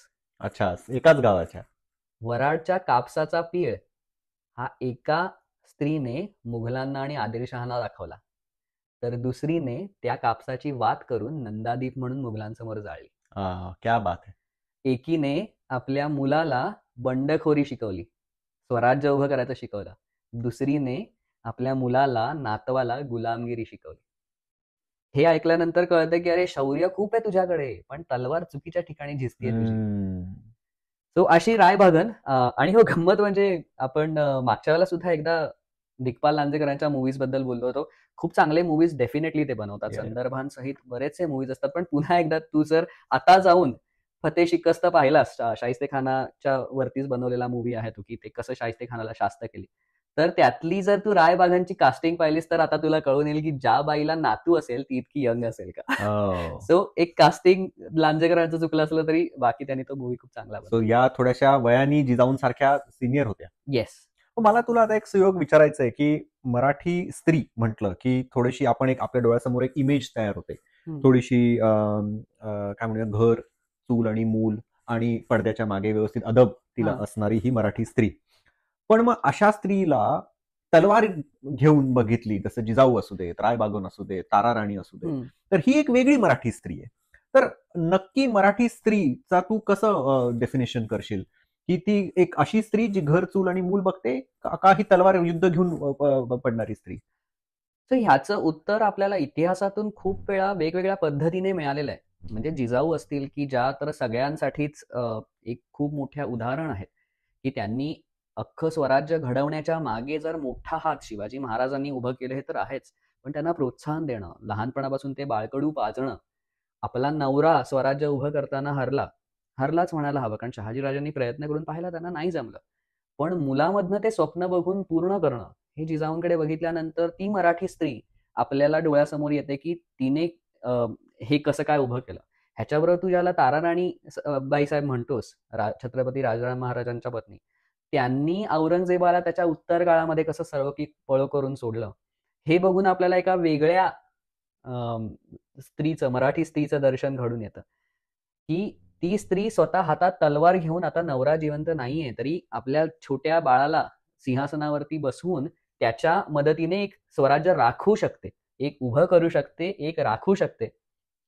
हे जर तिसरं उदाहरण पाहिलं की दुसऱ्या शिवाजी महाराजांच्या स्नुषा म्हणजेच सुनबाई, जशा ताराबाई होत्या तशाच येसूबाई, स्वतःला सरेंडर करून 30 वर्ष मुघलांच्या कैदेत राहून त्यांनी आपल्या धीराला छत्रपती होण्यासाठी तिथून जायला सांगितलं आणि स्वराज्य तसंच चालू ठेवायला सांगितलं. हा त्याग पाहिला, एवढा मोठा बलिदान, की एका वेगळ्या स्त्रीचं दर्शन होतं. पुढे ज्यावेळेला आपण पेशव्यांचा इतिहास पाहतो, त्याही वेळेला आपल्याला नानासाहेबांबरोबर गोपिकाबाई, की गोपिकाबाईंचं जे पब्लिकली दाखवलेलं गेलेलं इम्प्रेशन आहे, तसं त्या कुचक्याच होत्या आणि त्यांनी कारस्थानच केली अशा नसून त्या कशा कर्तृत्ववान होता हे अस्सल पुन्हा एकदा ससंदर्भ इतिहास पाहिल्यानंतर आपल्याला कळून येतं. अशा आणि शेवटी राणी लक्ष्मीबाई, की सगळ्याची म्हणजे जसं आपण दरवेळेला म्हणतो ना, की ज्ञाने रचिलासे पाया आणि तुका झालासे कळस, तसा जिजाऊंनी पाया रचला आणि राणी लक्ष्मीबाई झाल्या असे कळस, की तिथपासून तिथपर्यंत जे मराठी स्त्रियांनी योगदान दिलेलं आहे इतिहासामध्ये, मला या सगळ्यांकडे बघून वेगवेगळ्या गोष्टी त्यांच्यातल्या, की जसं येसूबाईंचा त्याग दिसून येतो, ताराबाईंचं धाडस दिसून येतं, जिजाऊंची महत्वाकांक्षा दिसून येते, असे वेगवेगळे गोपिकाबाईंचं राजकारणातलं हुशारपण दिसून येतं, अशा बऱ्याच गोष्टी दिसून येतात. नाही, खरंच आहे. तू जसं आपण म्हणतो नवरात्रीचे हे 9 दिवस आणि हो. त्यात प्रत्येक दिवसाला एक महत्व आहे आणि स्त्री म्हटलं की ह्या सगळ्या वेगळ्या वेगळ्या रूपांचं हे एक वेगळं दर्शन आहे. दर्शन आहे. या सर्व स्त्रियांना एक मस्त खरंच, नमस्कार. मनापासून. तर आपण कार्तलब खानावर होतो. तर कार्तलब खानाला सांगितलं की बाबा रे, तुला जाऊन आता वर कोकण आणि तळ कोकण असे 2 भाग आहेत कोकणाचे. तर तुला आता वर कोकणामध्ये जायचंय. कार्तलब खान निघाला आणि त्यांना कोण वाटाडे होते, त्यांना आत्ताचं नोबेल प्राइज दिलं पाहिजे. कारण त्यांनी जो रस्ता सांगितला त्या रस्त्यातनं लोहगडाच्या म्हणजे शिवभारतातही दिलेलं आहे, की लोहगडाच्या दक्षिणोत्तर मार्गाने सह्याद्रीतून कार्तलब खान हा उतरला. तो तुंगारण्याच्या जंगलामध्ये उतरला. आता हे जे जंगल आहे ह्याचं वर्णन भारतकाराने इतकं सुंदर केलेलं आहे, की त्यातून जात असताना बंदुकीच्या नळीतून जातोय असा भास सगळ्या लोकांना व्हायला लागला. अर्थातच तुझ्या एकतर उंबरखिंडीमध्ये उतरले. ते खिंड म्हटलं की दोन्ही बाजूला डोंगर आले. Narrow path. Exactly narrow path आला आणि जंगल इतकं जास्त की आपण एका नळकांड्यातून चाललोय. एक्झॅक्टली ह्याच शब्दामध्ये कवींद्र परमानंदांनी वर्णन केलेलं आहे. सुंदर वर्णन. शिवाजी महाराजांना ऑब्व्हियसली त्यांचे गुप्तहेर होते. आता हा जो मार्ग आहे ना उंबरखिंडीपर्यंत याचा, त्या मार्गामध्ये शिवाजी महाराजांचे लोहगड वगैरे काही किल्ले होते. त्या किल्ल्यावरच्या कोणीही काहीही विरोध केला नाही. जाऊ दे. हा, जाऊ द्या, चला. त्या आपल्याला तिथे त्यांचं काही तर सोक्ष लावायचं. सो चिटपाखरू सुद्धा तिथनं हल्लं नाही, की कोणी विरोध केला नाही आणि ऑब्व्हियसली मुघलांना वाटत हे डर गए मरहटे, काही हल्लाच नाही करत आहेत. सो असं करत उंबरखिंडीमध्ये अखेर आले. उंबरखिंडीमध्ये अतिशय शांत जागा होती सगळीकडे. एक 3-4 दिवस त्यांना पाणी मिळालं नव्हतं. हाही उल्लेख शिवभारतामध्ये केलेला आहे, की जंगल भयाण, ते सूर्यप्रकाश जमिनीपर्यंत पोहोचत नाही इतकं घनदाट जंगल. त्याच्यातनं आम्हाला कार्तलब खान साहेब म्हणतायत जाऊया, म्हणून आम्ही सगळे चाललोय. जंगलामधली श्वापदं पण भेटली असतीलच त्यांना हालच झाले ह्याच्या असतील आधी. त्यांचे. असे हाल करत करत, कारण पुन्हा एकदा शिवभारतात वर्णन आहे, की ज्याला ते सह्याद्री उतरत होते त्याला तोल जाऊन मरतील की काय अशीही त्यांना भीती वाटते, कारण सवयच नाही, सगळे सपाट प्रदेशांची सवय. तर अशा पद्धतीने जंगलात उतरले. शांत, सगळीकडे चिटपाखरं ओरडतायत, चिवचिवाट चाललाय. शिवाजी महाराजांनी आपले मावळे सगळीकडे व्यवस्थितपणे पेरलेले होते. आता ते कसे पेरलेले होते हे मी तुला आणि व्ह्युअर्सना एका छोट्या व्हिडिओतनं दाखवतो आणि मग अच्छा. त्याच्यामध्ये आपण बोलूया. मस्त. सो आता इथे जर तू पाहिलंस तर ही साधारण उंबरखिंड मी काढण्याचं, आता हे युद्ध असंच्या असंच झालंय असं मला अजिबात म्हणायचं नाही. पण ऐतिहासिक संदर्भ जे मिळालेत त्यातून ते युद्ध कसं झालं असेल, कारण आपण नेहमी म्हणतो ना गनिमी कावा, तर तो गनिमी कावा म्हणजे नक्की काय, लपून छपून हल्ला करणं म्हणजे नक्की काय, तर ते दाखवण्याचा मी प्रयत्न करतोय. हे एक काइंड ऑफ रिप्रेझेंटेशन आहे, not exactly how it might have happen. Okay. So ही 2 काळ्या लाईन्स दिसतात म्हणजे उंबरखिंड आपल्याला दिसते, कारण ती खूपच अरुंद होती. बरोबर. त्याच्यामुळे ती अशी आहे. ह्याच्यातनं ही मुघलांची फौज अशी चाललेली आहे. याच्यामध्ये तुला आता दिसतंय की 2 बाजूला जे जंगल आहेत त्याच्यामध्ये तलवार असलेले मावळे आणि धनुष्य असलेले मावळे हे महाराजांनी आधीच ठेवलेले होते. हे लपून बसलेत का? हे आधीच लपून बसलेत, कारण हे दोन्ही बाजूला जंगल आहे. सो धनुष्यबाण चालवणारे मावळे हे छान झाडावरती लपून बसले असतील. तलवार चालवणाऱ्या मावळ्यांना उतरून युद्ध करायचे, त्यामुळे ते अजून कुठे लपलेले असतील. याच्याच सोबत हे जे दगड मारणारे, कारण दगड हे तर फेवरेट हत्यार मराठ्यांचं आणि ते मुबलक अवेलेबल. बाण चालवणाऱ्यांचे बाण संपतील, दगड नाही संपत. बरोबर. तर हे दगड घेणारे सुद्धा मावळे इकडे सगळे उपस्थित होते. तर ज्या वेळेला हे मावळे असे हे सैन्य असं पुढे जात होतं त्यावेळेला इथून जे दगड फेकणारे मावळे होते आणि धनुष्यबाण असलेले मावळे होते त्यांनी या मुघल सैन्यावरती अचानक हल्ले करायला सुरुवात केली. अचानक कुठून कुठून शिंग वाजायला लागली आणि तिथून हे बाणांचा आणि दगडांचा वर्षाव व्हायला लागला. आता ज्या वेळेला बाणांचा आणि दगडांचा वर्षाव होईल त्याला तुझी सगळ्यात पहिली रिॲक्शन ही असते की वाचा, लपा, ढाली घ्या किंवा काहीतरी असं शोधा की ज्याच्यातनं तुला तिथे लपता येईल आणि स्वतःचा बचाव करता येईल. ह्याच्याशिवाय जे धाडसी असतील त्यांची रिॲक्शन काय असेल, कोण मारतंय, कुठून मारतंय, जा शोधा आणि त्याला मारा. ओके. बरोबर. आता तू जर पाहिलंस तर ह्याच्यामध्ये तुला कळून येईल की इथे हे जे दगड फेकणारे जे मावळे आहेत किंवा हे जे धनुर्धारी मावळे आहेत हे कुठेतरी लपलेले आहेत. तू कुठेही शोधत त्यांच्या मागे जरी गेलास तरी एक तर तुला रस्ता सापडणार नाही, तुला माहिती नाही कुठल्या झाडावर बसलेत ते माहिती नाही. आणि चल तुला दिसलं ह्या झाडावर बसलेत, त्या झाडावर चढेपर्यंत त्याच्याकडे किमान 4 बाण असतील ज्याने तो माणूस गेला. ओके. म्हणजे अग्रेसिव्ह होणं आणि जंगलात जाणं हा ऑप्शन नाहीये तुझ्याकडे. म्हणजे तुला थांबूनच राहावं लागेल आणि स्वतःचा बचाव करावा लागेल. हे तू बचाव करत असतानाच काय झालं तर तलवारधारी मावळे जे होते ते तुझ्यावरती हल्ला करायला तुटून लागले. पडले. की तू कसा बसा त्यातनं बचावतोयस तोपर्यंत तुला वाटलं की अरे 2 मिनिटं बाण बंद झाले, पण तोपर्यंत तलवार येऊन भोसकायला लागले. आता तलवार येऊन भोसकून तू ज्या वेळेला पुन्हा एकदा सरसावून मुघलांचे सरदार आणि सैन्य उभे राहिले त्यावेळेला पुन्हा एकदा तलवारधारी मावळे आपापले जंगलात पसरले. पळून गेले. हे जंगल त्यांच्या माहितीचं होतं, झाडन झाड त्यांच्या माहितीचं होतं. त्याच्यामुळे ते इथून पुन्हा एकदा पळून पसार गेले. झाले. आणि मग जर कोणी ह्यांचा पाठलाग करण्यासाठी जंगलात शिरलं तर पुन्हा एकदा इथे झाडावर बसलेले मावळे आहेतच. ते पुन्हा एकदा तुमच्यावरती दगड मोठं संकट आहे, करायचं तर काय करायचं तर काय करायचं. आणि एक्झॅक्टली अशाच प्रकारे आपल्याला दिसेल की ह्या गोष्टी पुन्हा पुन्हा चालू राहिल्या की पुन्हा एकदा त्यांच्यावरती दगड पडले, पुन्हा एकदा ते दगड आणि बाणांचा वर्षाव होणं थांबलं, पुन्हा तलवारधारी मावळे कुठून तरी झाडीतनं आले, पुन्हा ते पळाले. म्हणजे ते थोडे पुढे गेले की परत हेच होत होतं. थोडे पुढे गेले पुढे की जायला त्यांना जमतच नव्हतं, अच्छा, ते तिथेच होते. एकाच जागी बसून त्यांना म्हणजे विचार. खरंच तुला ऐकायला वाचायला गंमत आहे की शिवभारतामध्ये असं म्हटलेलं आहे की तुझं सैन्य जे आहे म्हणजे कार्तलब खाना, अरे तुझं सैन्य जे आहे ते चित्रासारखं स्तब्ध उभं आहे. कारण त्यांचं असं म्हणणं आहे सिटिंग डक. की मी जर पळालो तरी मरणार आहे, मी त्याच्या जवळ गेलो तरी मरणार आहे, मग उभं राहू शांतपणे, कधी एखादा बाण येऊन लागेल त्यावेळेला आपण शांतपणे इथे मरू. बाकी गंमत म्हणजे जे गाडे आणि कोकाटे आले होते त्यांची माणसं तलवारी टाकून सांगायला लागले आम्ही शिवाजी महाराजांचीच माणसं, कारण ती मराठीच होती. So ते मराठीतच बोलायला लागले. आणि असं करता करता कार्तलब खान आपला घशाला कोरड आधीच पडेपर्यंत खायचे पेची बांधले. हा ओरडून ओरडून सांगतो की रे लढा, युद्ध करा.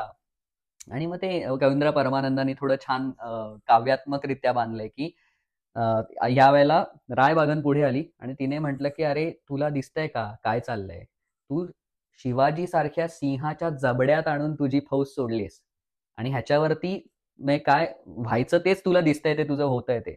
माणसाला जर थोडं जरी अक्कल असेल आणि त्याला थोडी जरी अशी अपेक्षा असेल की मला पुढे जाऊन काहीतरी मिळणार आहे, त्या फळाची अपेक्षा करूनच त्याने पुरुषार्थ गाजवावा. तू कशाला असला पुरुषार्थ गाजवतोयस? ह्या पुरुषार्थामध्ये काही अर्थच नाहीये. तर तू शिवाजी राजा हा दयाळू आहे, जा आणि त्याची करुणा भाग, ओके, तो तुला सोडून देईल, असं एक बाबा त्याला उपदेश केलेला असा कार्तलब खानाला दाखवलाय. कार्तलब खान साहेबांनी वकील पाठवला, वकील हात रुमाले बांधून तिकडे गेला. आता इथे कवींद्र परमानंदांनी खूप सुंदर लिहिलेलं आहे. म्हणजे राजाची काय स्टाईल असं म्हणावं किंवा स्वॅग, काय स्वॅग राजाचा. एका वाक्यात लिहिलंय की गुडघ्यावर बसला कार्तलब खानाचा वकील महाराजांसमोर, त्यावेळेला महाराजांनी आपल्या भुवया किंचित उंचावल्या. हे जे आहे ना की ह्याच्यातनं 2 अर्थ मला निघाल्या त्यांनी त्या लिहिलेल्या वाक्यामध्ये. एक म्हणजे खूप साधं सोपं की बोल काय म्हणायचंय तुला, आणि दुसरं म्हणजे कसा वाटला पाहुणचार, कसा वाटतोय मराठी मुलूक, आली का मजा. मस्त. सो एक राजांचा स्वॅग कवींद्र परमानंदांनी कसा दाखवला. सो ऑब्व्हियसली तिथे आल्यानंतर मग त्याने ते सगळं अलंकारिकरित्या, अर्थात तो असंच बोलला असेल असं नाही, पण त्याने सांगितलं की आम्ही अगदी सह्याद्री म्हणजे पाताळातच उतरलोय असं आम्हाला वाटतंय, हा प्रदेश खूपच भयानक आहे, म्हणजे भयानक नसता तर घेतला असता. तुम्ही आणि तुमचे वडील शहाजी राजे आणि कार्तलब खान साहेब यांचा केवढा तो स्नेह, म्हणजे तो आधी आठवला नव्हता, इथे उतरेपर्यंत आठवला नव्हता की किती स्नेह आहे, पण खूप स्नेह. आणि आता काय कुठे नाही जायला आम्हाला, तर प्लीज ना जाऊ द्या ना आम्हाला. कधी कधी मला, आपण लहानपणी क्रिकेट खेळताना कुठले खाष्ट काकू असायचे मध्ये, काकूंच्या घरात बॉल गेला की आपण की काकू परत नाही खेळणार, बॉल द्या. ते जे करायचो आपण, तसं ते साधारण मला इथे जाणीव झाली की असं तो वकील, आम्ही जातो ना परत नाही येणार आम्ही इथे, असं करून वकिलाने करुणा भाकली शिवाजी महाराजांची. महाराजांनी दया दाखवली, अर्थातच खंडणी घेऊन त्यांचे शस्त्रास्त्र सामान. एक्झॅक्टली. सो गंमत अशी झाली की हेही शिवभारतामध्ये लिहिलेले. ह्याच्यातनं पुढच्या 2-3 गोष्टी आहेत ना, त्यातनं महाराजांचा विचार, त्यांची वागणूक, ते किती सावध होते, या सगळ्या गोष्टी कळून येतील. वकिलाने येऊन सांगितलं की सॉरी बाबा आम्ही चुकलो, म्हणून महाराजांनी हल्ला बंद करायला सांगितलं नाही. त्यांनी सांगितलं खंडणी घेऊन ये. खंडणी आल्यानंतर हल्ला बंद झाला. तुमचा वकील परत गेला आणि तुम्ही परत आता कळलंय तुम्हाला कोण कुठे आणि हल्ला केलात तर. सो महाराज सावध होते. त्यांनी त्यावेळेला हल्ला थांबवला नाही. जशी खंडणी आली तसा हल्ला बंद झाला. ह्याच्याशिवाय जेवढं काही सगळं सामान विमान घेऊन आले होते हे कारतलब खान साहेब, ते सगळं तिथेच टाकलं. त्यांच्या सैन्याचंही म्हणणं होतं की मरत हिच्या आयला जिवंत जीव राहिलो वाचवा. की घरी जाऊया. सो तेही वर्णन शिवभारतात आहे की जेवढ्या पेट्या, त्या पेटाऱ्यातले सगळे मौल्यवान पदार्थ, हत्ती, घोडे हे तिथेच सोडून मुघल परत गेले. परत गेले. आता दुसरी गोष्ट सांगतो ह्याच्या पुढची, की हे सगळं वर कोकणात झालं.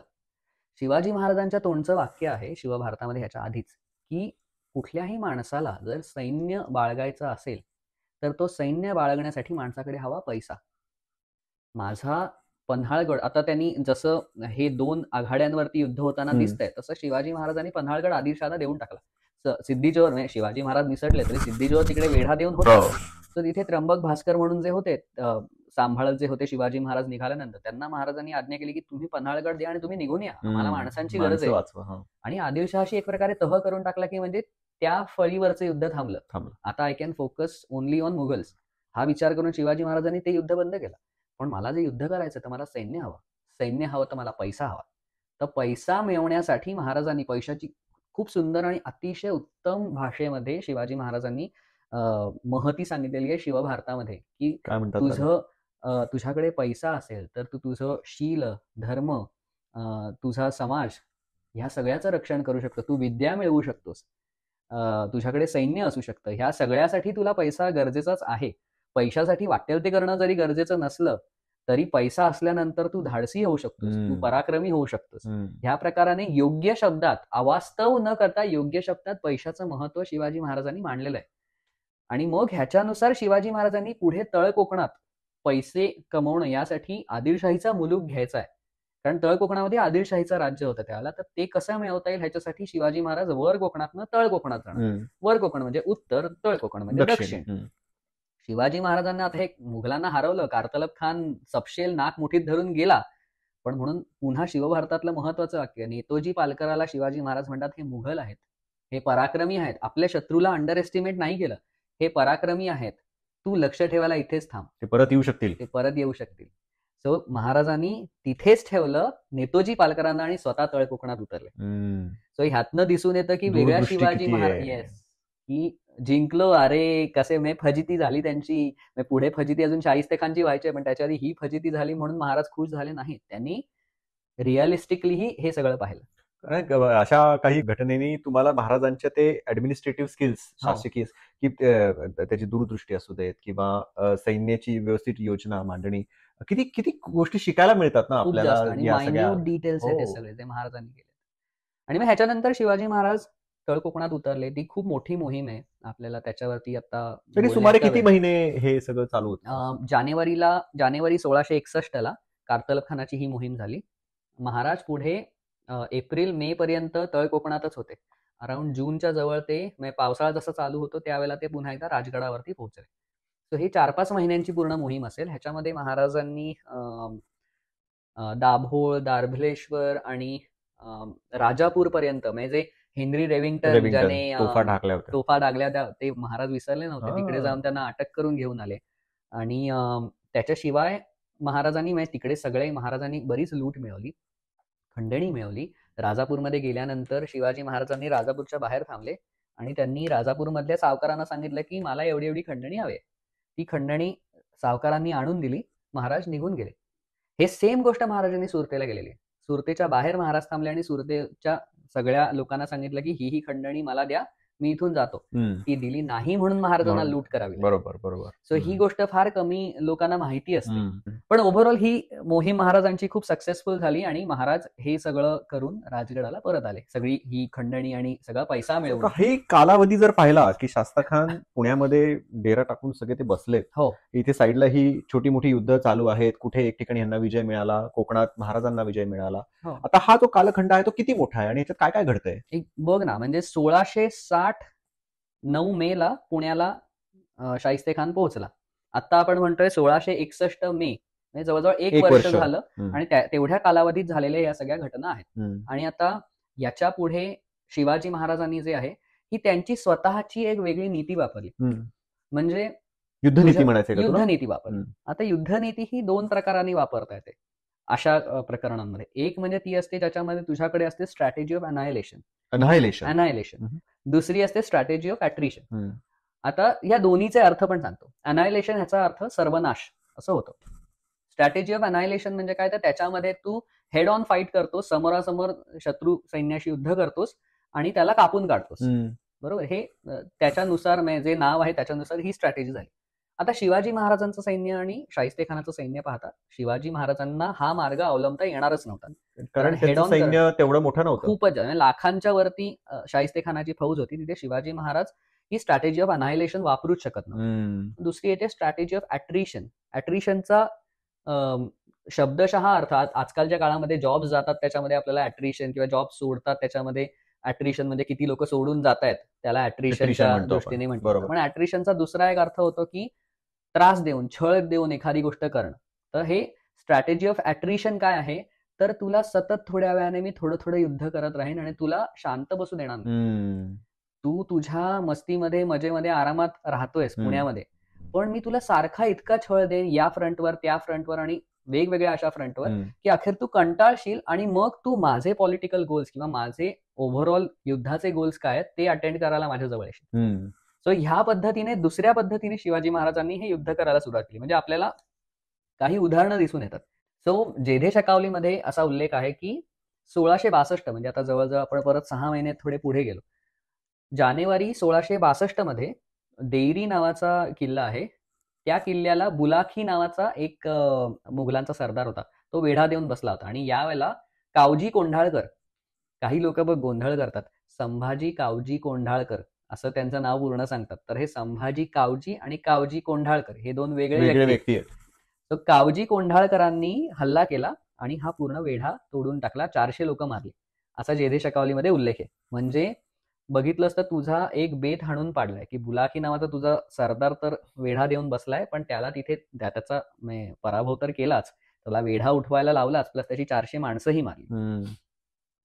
याच्याशिवाय म्हणजे ह्या प्रकाराने नामदार खानाने नंतर कल्याणमध्ये त्याचं आणि प्रत्यक्ष शिवाजी महाराजांचंच युद्ध झालं. आता त्या युद्धामध्ये शिवाजी महाराजांना काही कारणास्तव माघार घ्यायला लागली, पण ते युद्ध झालं. म्हणजे हे युद्ध वेगवेगळ्या ठिकाणी चालू आहे. सो नेतोजी पालकर यांच्या पाठलागावरती मुघलांचे 18 सरदार होते रायबागन सकट. अरे बापरे. आणि त्यांची वेगवेगळ्या ठिकाणी नेतोजी पालकरांशी युद्ध होत होती. आणि त्याच्यातलं एक फार गमतीचं उदाहरण आहे. ते गमतीचं काय ते मी त्या उदाहरणाच्या जरा शेवटला सांगतो. नामदार खान याचं पुन्हा एकदा नेतोजी पालकरांबरोबर एक युद्ध झालं आणि नामदार खानाच्या म्हणण्यानुसार आणि मुघलांच्या जे काही त्यांनी अखबार किंवा जे काही पत्र किंवा पूर्ण रिपोर्ट पाठवला औरंगजेबाला, त्याच्यानुसार त्यांचं म्हणणं होतं की नेतोजी पालकर हरला आणि आम्ही त्याच्याकडनं खूप मोठी लूट गोळा केली, 65 गोष्टींची लूट गोळा केली, असं एक मोठं लेटर वगैरे तो रिपोर्ट सगळा नामदार खानाने पाठवला. आता त्या जर गोष्टी पाहिल्यास ना तू, तर तुला लिटरली हसायला येईल. म्हणजे 153 बैल वगैरे ठीक आहे, ओके, 153 बैल म्हणजे असं वाटतं एक एवढं काहीतरी मोठं जनावरं पकडले तेवढी. 8 घोड्या, आणि त्याच्यामध्ये घोड्या आणि त्यांची जी मेयर्स म्हणजे काय म्हणतात त्याला, म्हणजे छोटे घोडे जे होते, असे सगळे मिळून 8. म्हणजे आता त्याच्यात एकच घोडी आणि उरलेले 7 बछडे असू शकतात, काही असू शकतात. सोनं जे आहे, आता एवढी लूट केली म्हणजे काही किलो सोनं मिळालं असेल ना. 1 तोळं सुद्धा सोनं मिळालेलं नाही. 7 मासे तोळे मिळाले. 12 मासे म्हणजे 1 तोळं. म्हणजे 1 तोळं सोनंही मिळालेलं नाहीये. थोडक्यात ह्या सगळ्या लुटीचा कागद बघितला की आपल्याला असं दिसून येतं की ही लूट नसून नेतोजी पालकर स्वतःबरोबर मोठी लूट घेऊन गेले असतील. जे उरलेलं ठेवलं असेल ते हे पकडून घेऊन आले आणि औरंगजेबाला पाठवून दिलं की आम्ही एवढं लुटलंय. बरोबर. म्हणजे आता दरच वेळेला तुमचाच विजय होईल किंवा तुम्हीच मारून पळून याल असं होत नाही. हे जे वॉर ऑफ ॲट्रिशन आहे याच्यामध्ये तुम्हालाही त्याची किंमत मोजावी लागते. म्हणजे जर त्यातला एक प्रसंग जर मी सांगितला तर तुला अंदाज येईल की मी कशाबद्दल म्हणतोय, कशी किंमत मोजावी लागते ते. तर याच नामदार खानाने जानेवारी 1662 लोहगडाच्या जवळ काही जी गावं होती त्या गावांवरती हल्ला करून तिथे जाळपोळ केली. ह्याच्यामध्ये ऑब्व्हियसली माणसं आणि गुरं ह्यांचा जीवही गेला. ह्याच्याशिवाय त्याने तिथली 300-400 माणसं आणि 1000च्या आजूबाजूला जनावरं पकडून आणली. बापरे. म्हणजे ती ऑब्व्हियसली गुलाम म्हणून माणसांना विकणार आणि जनावरांचा तो उपयोग होतोच. हे करून तो तिकोण्याच्या पायथ्याशी, तिकोणा जो किल्ला. किल्ला आहे त्याच्या पायथ्याशी त्याने तो रात्रभर राहिला. त्याला रात्री कळलं की अजून काही गुरं आणि माणसं जवळपासच आहेत. हम्म. सो दुसऱ्या दिवशी जाऊन त्याने पुन्हा गावांमध्ये जाळपोळ केली आणि त्या गावांमधनं परत एकदा काही जनावरं उचलून आणली. हम्म. सो तुम्हाला अशाही गोष्टी भोगाव्या लागतात, कारण तुमचं जे स्ट्रॅटेजी ऑफ ॲट्रिशन आहे त्याच्यामध्ये तुम्हाला ह्या सगळ्या गोष्टी सहन कराव्या लागतात, की त्याची किंमत तुमच्या थोडक्यात नागरिकांना Yeah, थोडीफार भरावी लागणार. अच्छा, आता मला जरा स्ट्रॅटेजी ऑफ अट्रिशन हा जो शब्द आहे मी पहिल्यांदा आता ऐकला आणि व्यवस्थित तुम्हाला समजावलंस. आता हे सगळं चालू असताना आता राजांच्या बद्दल काहीतरी मनात चालू असेल ना, की आता या पर्टिक्युलर संकटाला आता कसं आपण संपवायचं. मग आता त्यांनी त्यांच्या डोक्यात काय चालू होतं, की आता शास्ता खानला आपण कसं शास्त्र द्यायचं. शास्त द्यायची. येस, बरोबर आहे तुझा प्रश्न. कारण यावेळेला काही महाराज शांत बसलेले नव्हते. त्यांचं हे स्ट्रॅटेजी ऑफ ॲट्रिशन चालू असताना जाणता राजा आपण म्हणतो, यशवंत, कीर्तिवंत, सामर्थ्यवंत, वरदवंत, पुण्यवंत, नीतिवंत, जाणता राजा का म्हणतो आपण शिवाजी महाराजांना? तर मी आत्ता जे तुला वर्णन करून सांगितलं, हे ऐकल्यानंतर महाराजांच्या हृदयाला यातना झाल्या असतील ना, की अरे हो. आपले नागरिक असे गुलाम म्हणून पकडून घेऊन जातायत लोकं. जनावरं घेऊन चाललेत, गावांची जाळपोळ चालली. शेकडोनी गावं जाळलेत नामदार खानाने त्यावेळेला, बाकीही मुघल सरदारांनी. तर ह्यातलं एक उदाहरण सांगतो, ज्याच्यामध्ये आपण मागच्या भागामध्ये सर्जेराव जेधे यांचा उल्लेख ऐकला होता, हो. महाराजांचे निष्ठावंत. आणि हे सर्जेराव जेधे अफजल खानाला ज्याला नोव्हेंबर 1660 मारलं, त्याच्यानंतर 1 वर्षांनी ज्याला महाराज परत आले त्याला सप्टेंबर 1661 यावेळेला कान्होजी जेधे मृत्यू झाला. त्याच्यानंतर त्यांचा मुलगा बाजी सर्जेराव जेधे आणि अजून जे बाकीची मुलं होती ते सगळे कारी आणि त्या आजूबाजूचा त्यांचा जो सगळा मुलूक होता तो सांभाळत होते. तर ह्या कारीच्या त्यांच्या प्रदेशापर्यंत, कारण ह्यांची 77,000 फौज होती ना शाहिस्ते खानाची, पोटं भरायची कशी? तर मग आजूबाजूला लुटालूट करणं आणि प्लस त्यांच्यामध्ये दहशत निर्माण करणं. तर कारीपर्यंत दौड मारत शाहिस्ते खानाची फौज यायची. तर हे काही वेळेला झाल्यानंतर शिवाजी महाराजांनी सर्जेराव जेधेंना एक अतिशय उत्तम पत्र लिहिले, ज्यातनं शिवाजी महाराजांच्या मनाचं दर्शन घडून येतं. शिवाजी महाराज त्या पत्रामध्ये लिहितात सर्जेराव जेधेंना, की जासूद म्हणजे आमचे जे स्पाईज आहेत, आमचे जे गुप्तहेर आहेत, ते बातम्या घेऊन आलेले आहेत की शाहिस्ते खान हे तुमच्यावरती हल्ला करणार. शाहिस्ते खान म्हणजे त्याचे सरदार तुमच्यावरती हल्ला करणार आहेत. अच्छा. तर तुमच्या गावातली जी कोणी माणसं असतील त्यांना तुम्ही एक तर अलर्ट तर कराच, पण त्यांना सिक्युअर ठिकाणी, योग्य ठिकाणी, संरक्षित ठिकाणी घेऊन जा आणि त्यांचा सांभाळ करा. हे काम जर तुम्ही न कराल तर त्यांना बांध म्हणजे पकडून जे नेलं जाईल ते पकडून नेण्याचं पाप तुमच्या माथी बसेल. ही जी गोष्ट आहे ह्याच्यामध्ये कुठली हायगई करू नका. महाराजांनी 2 वेळा एकच गोष्ट लिहिली, हायगई करू नका हे लिहिलंय, प्लस पुढे 2 वाक्यानंतर परत लिहिलंय की रात्रीचा दिवस करून सगळ्यात पहिले हे काम करा, प्रजेला वाचवा आणि त्यांना सुरक्षित ठिकाणी घेऊन जा.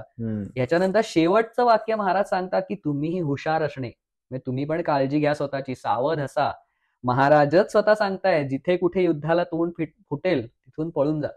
म्हणजे आपलं जे काही स्ट्रॅटेजी आहे ती महाराज तिथेही सांगतायत, प्रजेचा सांभाळ करा, स्वतःची काळजी घ्या आणि युद्धात न पळून जा. आणि त्याचा मेन उद्देश हाच असेल ना, की त्यांची सैन्य खूप जास्त आहे. डेफिनेटली तुम्ही त्यांच्या बरोबर युद्ध केलं तर तुम्ही हरणार. एक्झॅक्टली. आणि तुमचा उद्देश वेगळा आहे. तुमचा उद्देश आहे प्रजेचा सांभाळ करणं, तो तुम्ही करा. सो हे बघून आपल्याला तो जाणता राजा का आहे हे दिसून येतं. करेक्ट. हे सगळं करण्यामध्ये जवळजवळ 2 वर्ष महाराजांची गेली आणि मग अखेर महाराजांना कळलं की शाहिस्ते खान काही इथून जाणार नाही. शाहिस्ते खानाचा ना एक भीमसेन सक्सेनाने अतिशय उत्तम लिहिलेला प्रसंग आहे, जो नामदार खान मी मगाचपासून म्हणतोय. तो नामदार खान जो होता त्याची आई आणि शाहिस्ते खानाची बायको या दोघी बहिणी, म्हणजे जाफर खान आणि शाहिस्ते खान हे साडू झाले एकमेकांचे. बरोबर. तर नामदार खान म्हणाला की तुम्ही एक दिवशी लाल महालात असंच बसले होते, तर तो शाहिस्ते खानाला म्हणाला येऊन नामदार खान की तुम्ही माझ्या मावशीचे यजमान आहात. तर मला एक प्रश्न विचारायचा आहे तुम्हाला. आपण जे काही आत्ता शिवाजी हे बघतोय, हे जे काही चाललंय, मला वाटतंय त्याच्याकडे 5-10 हजाराहून जास्त फौज नसेल, 5 हजाराहून जास्त नसेल. तुम्ही काय करा, मला 10 हजारांची फौज द्या, मी जातो आणि आत्ता त्या शिवाजीला धडा शिकवून येतो, युद्ध संपवतो. हो, म्हणजे जे शाहिस्ते खान निघताना म्हणाला होता शिवाजी म्हणजे काय, 2 वर्ष झाली आता झाली, पण तो म्हणाला होता ना, आता नामदार खान तो यंग होता, त्याच्यामुळे त्याच्या अंगातलं रक्त सळसळत होतं की संपून येतो मी शिवाजीला. Matter close. तर शाहिस्ते खान हसला आणि म्हणाला की नामदार तुम्ही आता बच्चे आहात. तर तो म्हणाला, "हे बच्चे बिच्चा काय संबंध आहे? सीधा बात कर ना." असं ते आलं असं की नीट बोल ना, काय बच्चा बिच्चा काय? तर त्याच्यावरती शाहिस्ते खान त्याला म्हणाला की आत्ता दख्खनमध्ये औरंगजेबाचा शिवाजी महाराज सोडून अजून कोणी मोठा शत्रू आहे का? नाहीतर आदिलशहाला ते फार मोठा शत्रू समजतच गे, कुतुबशहाला समजतच नव्हते. काफिरांची काफिरी संपवणं ही मोठं हे आहे. तर तो मोठा शत्रू आहे का अजून कोणी? तर नामदार म्हणतो, "नाही." मग जर आज तू शिवाजी महाराजांचं हे मोठं संकट संपवलंस, तर उद्या औरंगजेब तुला सांगेल, "वाह! तुम्ही तुमची कामगिरी पूर्ण केलीत. आता गाशा गुंडाळा आणि कंदहारला जा. तिकडे जाऊन युद्ध करा. त्याच्यापेक्षा पुणं काय वाईट आहे." तू जे थॉट प्रोसेस जी सांगितलीस शास्ता खानची, जो तो नामदार खानाला एवढं छान सांगतोय, तर आजच्या आपल्या या जगामध्ये असं तू अनुभवलं असेल की the reward for good work is more work. Yes. असं बरेच वेळा प्रोफेशनल लाईफ मध्ये होतं. हो. आणि इथे हा सांगतोय की मी अनुभवी आहे, तू अजून यंग आहेस. येस. तू जर खूप चांगलं काम केलंस तर तुला तिथे काबूलला पाठवलं जाईल, Yes. जिथे तुला अजून चांगलं काम करायला ऑपॉर्च्युनिटी मिळेल. आणि पुणे चांगलं हवा चाललंय. हवा छान आहे. चांगलं खायला कुठे ते प्यायला. काबूल बिबुलला जायचं, अफगाणिस्तानात जायला कोणी सांगितलंय? त्यापेक्षा हे चांगलं चाललंय. म्हणून तो एवढा संथ होता. एक्झॅक्टली. म्हणजे ही सगळी जी त्याची मानसिकता समजून घेतली तर ते वयाचा अनुभव आणि आता प्रॉब्ली हे आहे रिटायरमेंट लाईफ. एक्झॅक्टली. मस्त चांगलं चाललंय आपलं. चांगलं चाललंय. सो अशा पद्धतीने त्याचं असल्यामुळे महाराजांना कळलं होतं की हा काही इथून हलणार नाही. अफजल खानाला आपण भेटायला बोलवलं, याला भेटायला आपणच जाऊ. सो तू आता म्हणास की महाराज कधीही ती एक युद्धशैली रिपीट न करत कधी, हो. कारण त्या शत्रूला पण कळेल की आता ह्याने आपल्याला भेटायला बोलवलं, हो. तर हा आता अफजल खान सारखा आपला हे करेल, वध करेल. मग आता काहीतरी नवीन योजना काढली पाहिजे. एक्झॅक्टली. आणि अशाच पद्धतीने महाराजांनी ही नवीन योजना काढली की आपणच शास्ता खानाला भेटायला जाऊ.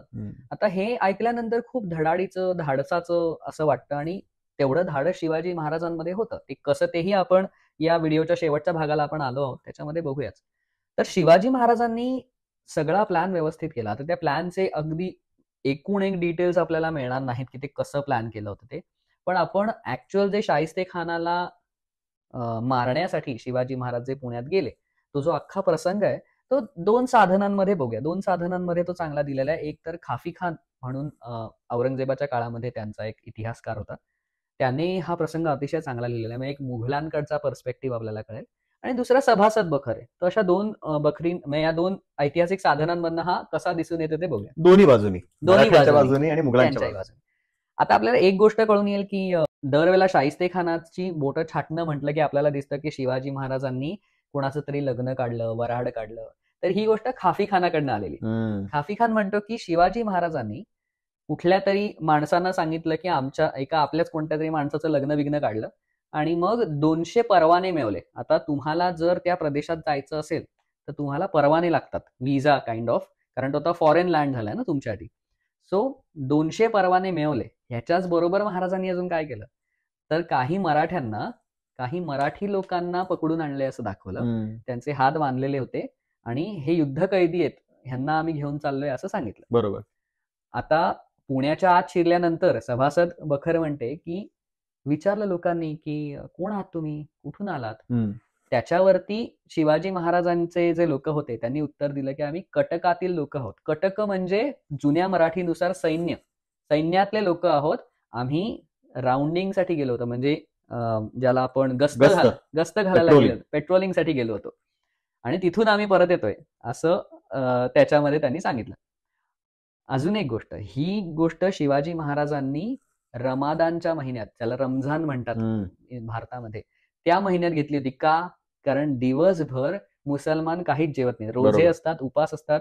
सूर्यास्त झाला की दाबून जेवायचं आणि झोप येत असेल तेव्हा, थकलेला असेल, मानसिक थकवा आणि शारीरिक थकवा, आणि त्यामुळे सैन्य गाफील असेल. कारण सैनिकांना शाहिस्ते खानाचं काय आहे, संध्याकाळ झाली की इफ्तार खायचं आणि झोपायचं.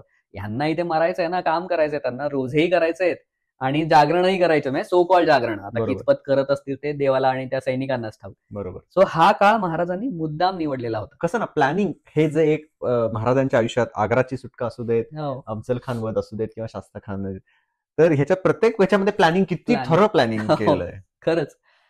सो अशा प्रकाराने हे सगळं प्लॅनिंग करून हे दोन्ही टीम्स तिथे पोहोचल्या. त्याच्यामध्ये महाराजांचे काही देशपांडे बंधू होते, जे महाराजांचे त्या लाल महाराजांना माहितीच होता, त्यांचं बालपण तिथे गेलेलं होतं. त्यांचे शेजारी जे हे देशपांडे बंधू होते, त्यांच्यासोबतच नेतोजी पालकर होते, कोयाजी बांदल होते, अ, त्याच्यानंतर आपले स्वराज्याचे पंतप्रधान मोरोपंत पिंगळे तेही होते. सो एवढे सगळेजण जे होते ते या सगळ्या मोहिमेमध्ये होते. आता किती माणसं होती ते ना वेगवेगळ्या साधनांमध्ये सभासद बकरीमध्ये 1000-2000 माणसं असं दिलेलं आहे. एका पत्रामध्ये उल्लेख येतो की 200 माणसं घेऊन महाराज गेले होते. खाफी खानही 200 ते 400 माणसं महाराजांबरोबर होती असं सांगतो. ही सगळी माणसं घेऊन महाराज तिथे पोहोचले. महाराजांनी लाल महालाच्या जवळ ते मध्यरात्रीच्या नंतरच पोहोचले. म्हणजे 6 एप्रिल 5 एप्रिलला महाराजांनी ही मोहीम सुरू केली. मध्यरात्र उलटल्यामुळे 6 एप्रिल उगवला. आणि मग महाराजांना रस्ता अर्थातच माहिती होता. मुदपाकखाना म्हणजे जेवण जिथे करतात तिथून शाहिस्तेखानाच्या कडे जाण्याचा जो रस्ता असतो तंबूकडे जाण्याचा. त्याच्या रूमकडे, कारण तो हो, लाल लाल महालात महालात येतो. सो तिकडे जाण्याचा रस्ता महाराजांना माहिती होता. भीमसेन सक्सेनाने त्याच्या पुस्तकामध्ये ऐतिहासिक संदर्भामध्ये असं लिहिलेलं आहे की शिवाजी महाराजांनी आपले गुप्तहेर इतके वेळा पाठवले होते तिथे, आणि त्यांच्या नजरेखालनं जो काही गेला होता गुप्तहेरांच्या तो पूर्ण लाल महाल, कारण शास्ताखानाने काही बदल केलेले होते ना. आता त्याच्या कसं मुसलमानी पद्धतीनुसार जनानखान्यामध्ये डायरेक्ट नाही जायचं, मग ते आडपडदे बांधणं तिकडे आणि अजून काही काही बदल करणं, तर ते सगळे बदल केले होते. ते सगळे बदल गुप्तहेरांनी अशा प्रकाराने इतक्या वेळा शिवाजी महाराजांना ऐकवले की शिवाजी महाराजांच्या डोक्यात तो पूर्ण प्लॅन तयार झाला, सगळं चित्र आणि ते कसं, आणि बाकी बेसिक तर काही चेंज केलं नव्हतं शाहिस्तेखानाने, राईट. सो आता शिवाजी महाराज हे तिथे पोहोचले. मुतपाक खान्यामध्ये रमादानची वेळ होती, त्याच्यामुळे त्यांना सगळं जेवण वगैरे तयार करायला सकाळी उठायला लागायचं. तर काही मुतपाक खान्यातले लोक उठले होते स्वयंपाकी, काही तसेच झोपेमध्ये होते. पण आता शिवाजी महाराज आणि त्यांच्या मावळ्यांकडे काही पर्याय नव्हता. त्यांनी आल्या आल्या सगळ्या स्वयंपाक्यांना ढगात पाठवलं. कारण तिथे भूतदया आणि हे काही दाखवण्यात अर्थ नसतो, कारण ते जर दाखवलं आणि जर त्यातलं कोणी ओरडलं तर आपल्याला कोण भूतदया दाखवेल नंतर? कोणी नाही, तिथे कोणी दाखवणार नाही.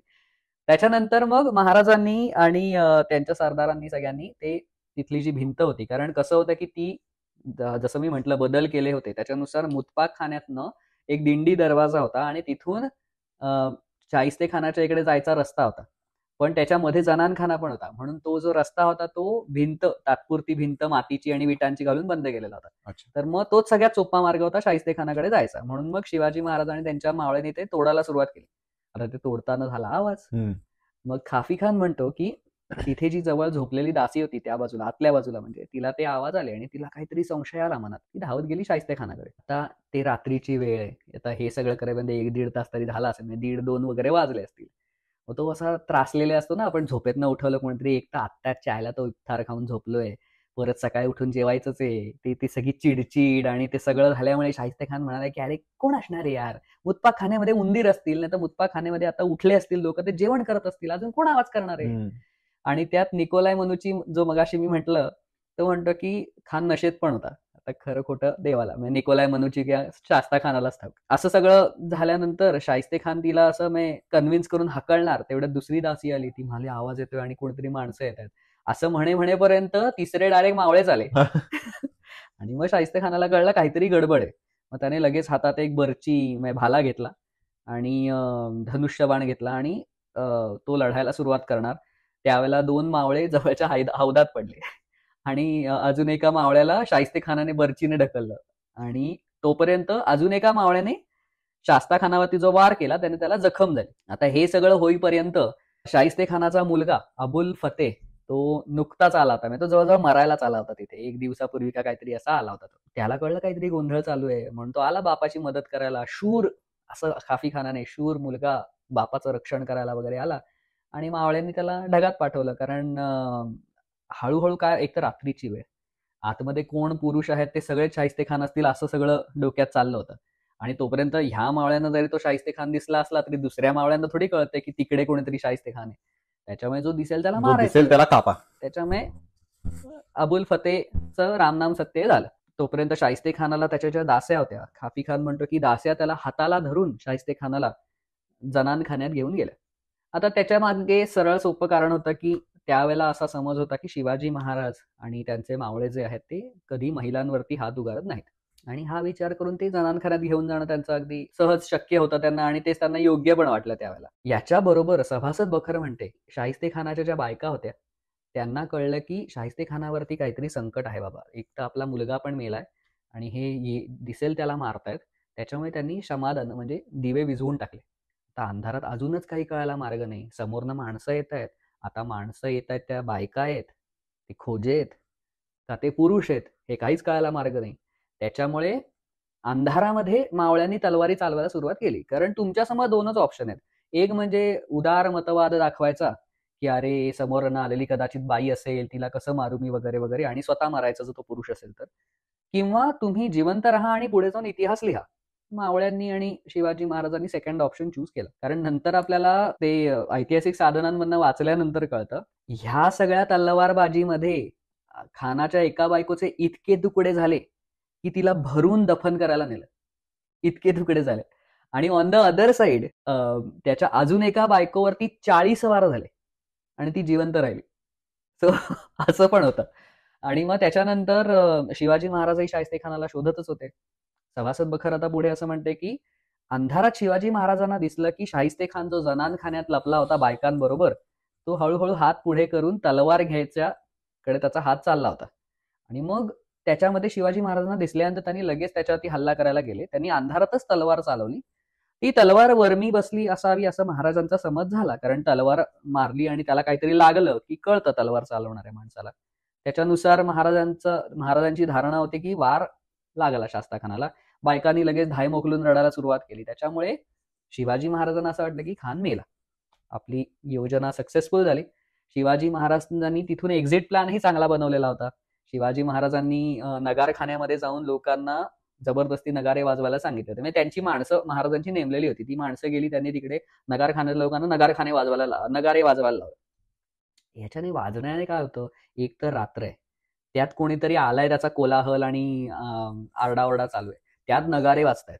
म्हणजे हा इतका गोंधळ क्रिएट केला शिवाजी महाराजांनी त्यांच्या माणसांनी, की ते सोडून बाकी कोणालाच कळत नव्हतं काय चाललंय. त्यांना क्लिअरली कळत होतं प्रत्येक क्षणाला काय चाललंय ते.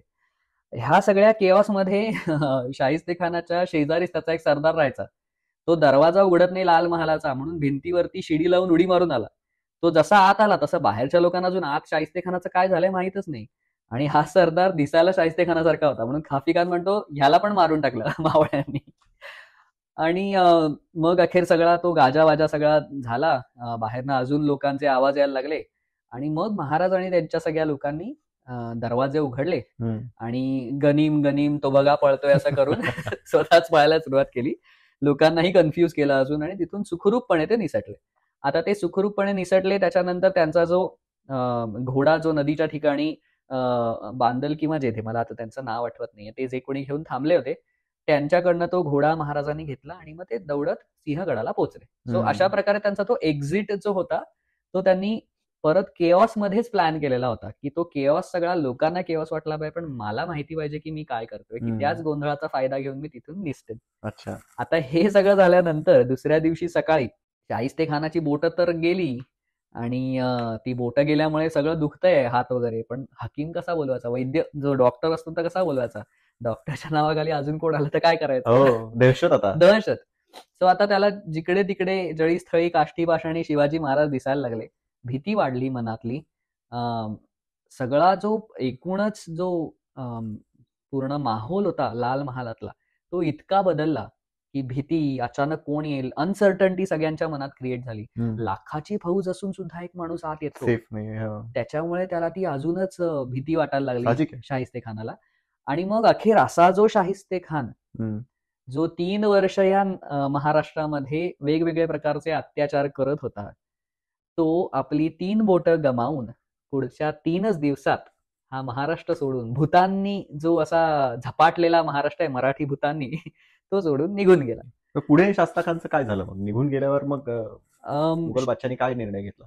शाहिस्तेखानाचं असं झालं की तो तरी सुद्धा हट्टी होता. त्याचं म्हणणं होतं की माझ्यात अजून जोश आहे. त्याने औरंगजेबाला पत्र वगैरे लिहून कळवलं की शिवाजी महाराजांनी मला विश्वासघात करून हा माझ्यावरती हल्ला केलेला आहे, पण मी ह्याचा बदला घेईन. मी माझ्या खर्चावर, म्हणजे असं असतं की तू सरकारी कामावर चालला ना, तर तुला अलावन्स मिळतात, सरकारी भत्ते मिळतात, ते नको, मी माझ्या खर्चावर ही मोहीम करेन आणि त्या शिवाजीला बरोबर धडा शिकवेल, असं त्याचं म्हणणं होतं. पण हे सगळं ऐकून औरंगजेब म्हणाला की नको मामासाहेब, परत या. कारण बास झालं की किती आता म्हणजे त्याचा आधीच तो चिडला होता. तो काश्मीरला वगैरे असताना त्याला ही न्यूज कळली की असं झालंय आपल्या मामाचं. तिथेच त्याच्या मनातनं तो उतरला. कारण वर्षानुवर्ष जातात अरे. एक तुझा मान कमवायला, बरोबर. तुझा रिस्पेक्ट कमवायला खूप वर्ष जातात. आणि ही अशी निमिष काही मिनिटं पुरतात की ज्यात तुझी 3 बोटं गेली. आता दररोज जेवताना त्याला शाहिस्ते खानाला शिवाजी महाराजांची आठवण येणार. येणारच. या हाताने जेवेल त्याला विचार करेल ना की ह्या हाताने का नाही जेवत आहे? तर शिवाजी. तो शिवाजी महाराज म्हणजे शाहिस्ते खान म्हटलं की फजिती हे आता का होईल जगभरात? कारण तू तुझा मान गमावलास. ह्याच्यामुळे आधीच औरंगजेबाच्या मनातनं शाहिस्ते खान पार उतरलेला होता. आणि ह्या सगळ्या गोष्टीमुळे त्याने सांगितलं की मामा तुम्ही परत या. आणि त्याच्यावर पुन्हा एकदा शाहिस्ते खानाने थोडं दरबारी लोकांचं वजन वगैरे टाकून काही जमतंय का वगैरे बघितलं. पण Aurangzeb was very well convinced. तो म्हणाला की तू आता क्षुब्ध झालायस, चिडलायस आणि अशा वेळेला तुझा सत्सद विवेक बुद्धी काम करणार नाही. बरोबर. त्याच्यामुळे तू परत ये. हे तुझ्यासाठी शिक्षा पण आहे. कारण शिक्षा का तर त्याला बंगालला पाठवलं. स्वतः औरंगजेब म्हणायचा की बंगालचा जो मुलूक आहे तो जहन्नुम आहे. बरं. सो अशा ठिकाणी तो नावडत्या लोकांचीच बदली करायचा आणि तिकडे जाऊन मग बरंच काही चांगलं काम वगैरे शाहिस्ते खानाने पुढे केलं. पण जो बून से गई वो हौद से नहीं आती हे असल्यामुळे एकदा गेला तुझं फजिती झाली म्हटल्यानंतर आता जन्मभर शेकडो वर्ष पुढे शाहिस्ते खान म्हटलं की फजितीच आपल्या. आता मला ऍक्च्युली तुला विचारायचंय की आताच्या मॉडर्न मिलिटरी टर्म्स नुसार सर्जिकल स्ट्राईक ही टर्म वापरली जाते. अनेक देशातल्या अनेक मिलिटरीजनी सर्जिकल स्ट्राईक त्यांच्या एनिमी टेरिटरीमध्ये जाऊन केली आहे.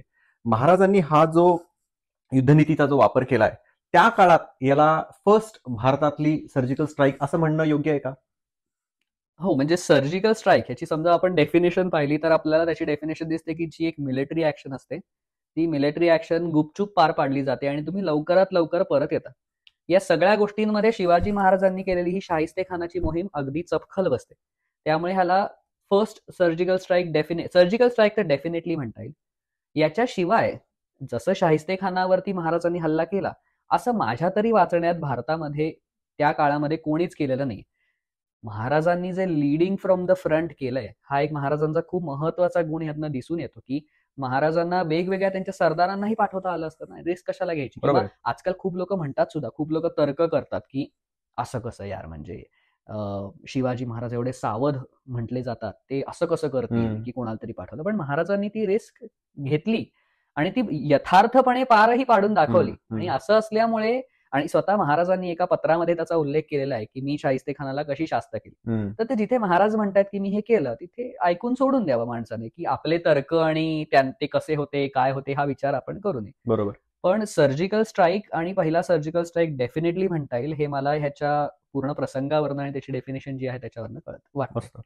आता या मोमेंटला मला सर्व व्ह्युअर्सला माझा दुसरा प्रश्न विचारायचा आहे. आपण पहिला प्रश्न एपिसोडच्या सुरुवातीला पाहिला होता की शास्ता खान ही पदवी कुठल्या मुघल बादशाने शास्ता खानला दिली होती. आणि आता दुसरा प्रश्न हा आहे की सर्जिकल स्ट्राईक म्हणलं की तुमच्या मनात कुठली सर्जिकल स्ट्राईक या जगात महाराष्ट्राच्या बाहेरची कुठली, भारताच्या बाहेर कुठल्याही दुसऱ्या देशांनी तुम्हाला काय वाटतं कुठली सर्जिकल स्ट्राईक ही सर्वात भारी होती?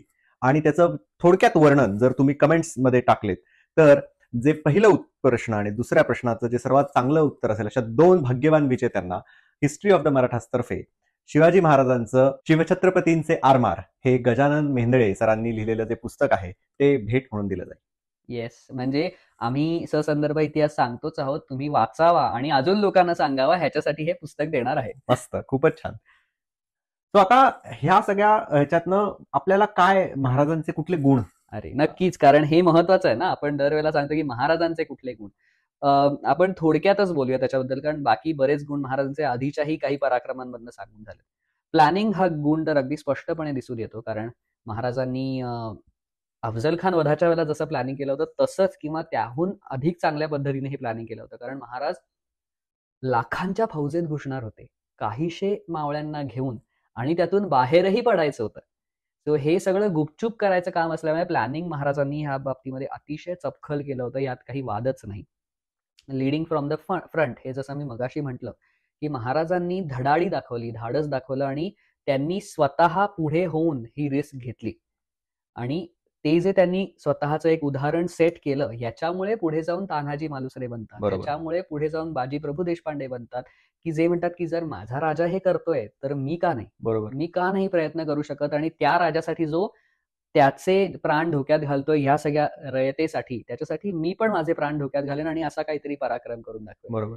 सो ही दुसरी गोष्ट झाली. ह्याच्याशिवाय महाराजांचं राजकारण, महाराजांचं प्रजेवरचं प्रेम, हम्म. रयतेवरचं प्रेम, कारण त्यांनी जे मी एक पत्र सांगितलं त्याच्यामध्ये त्यांनी इतक्या प्रेमळपणे आपल्या रयतेची काळजी कशी घ्यावी हे सांगितलं. यातनं एक वेगळे शिवाजी महाराज आणि त्यांचा एक वेगळा पैलू आपल्याला दिसून येतो. ह्याच्याशिवाय धाडस आहे, चातुर्य आहे, प्रसंगावधान आहे, वेगवेगळ्या गोष्टी शिवाजी महाराजांच्या आहेत त्या ह्याच्यातनं दिसून येतात. आणि दुसरं एक गंमत जी सांगायची राहिली, माझ्या मते आपण आता हा संपवतच आहोत. सो शाहिस्ते खानाची ही मोहीम करून झाल्यानंतर ची एक गंमत म्हणजे महाराजांना दुसऱ्या दिवशी ज्याला गुप्तहेरांनी सांगितलं की राजे खान काही मेलेला नाहीये, आपण जे शाहिस्ते खानाची शास्त हे जे आपण ह्या प्रसंगालाही नाव दिले आणि खूप सहजपणे आपण म्हणतो हे महाराजांचंच वाक्य आहे.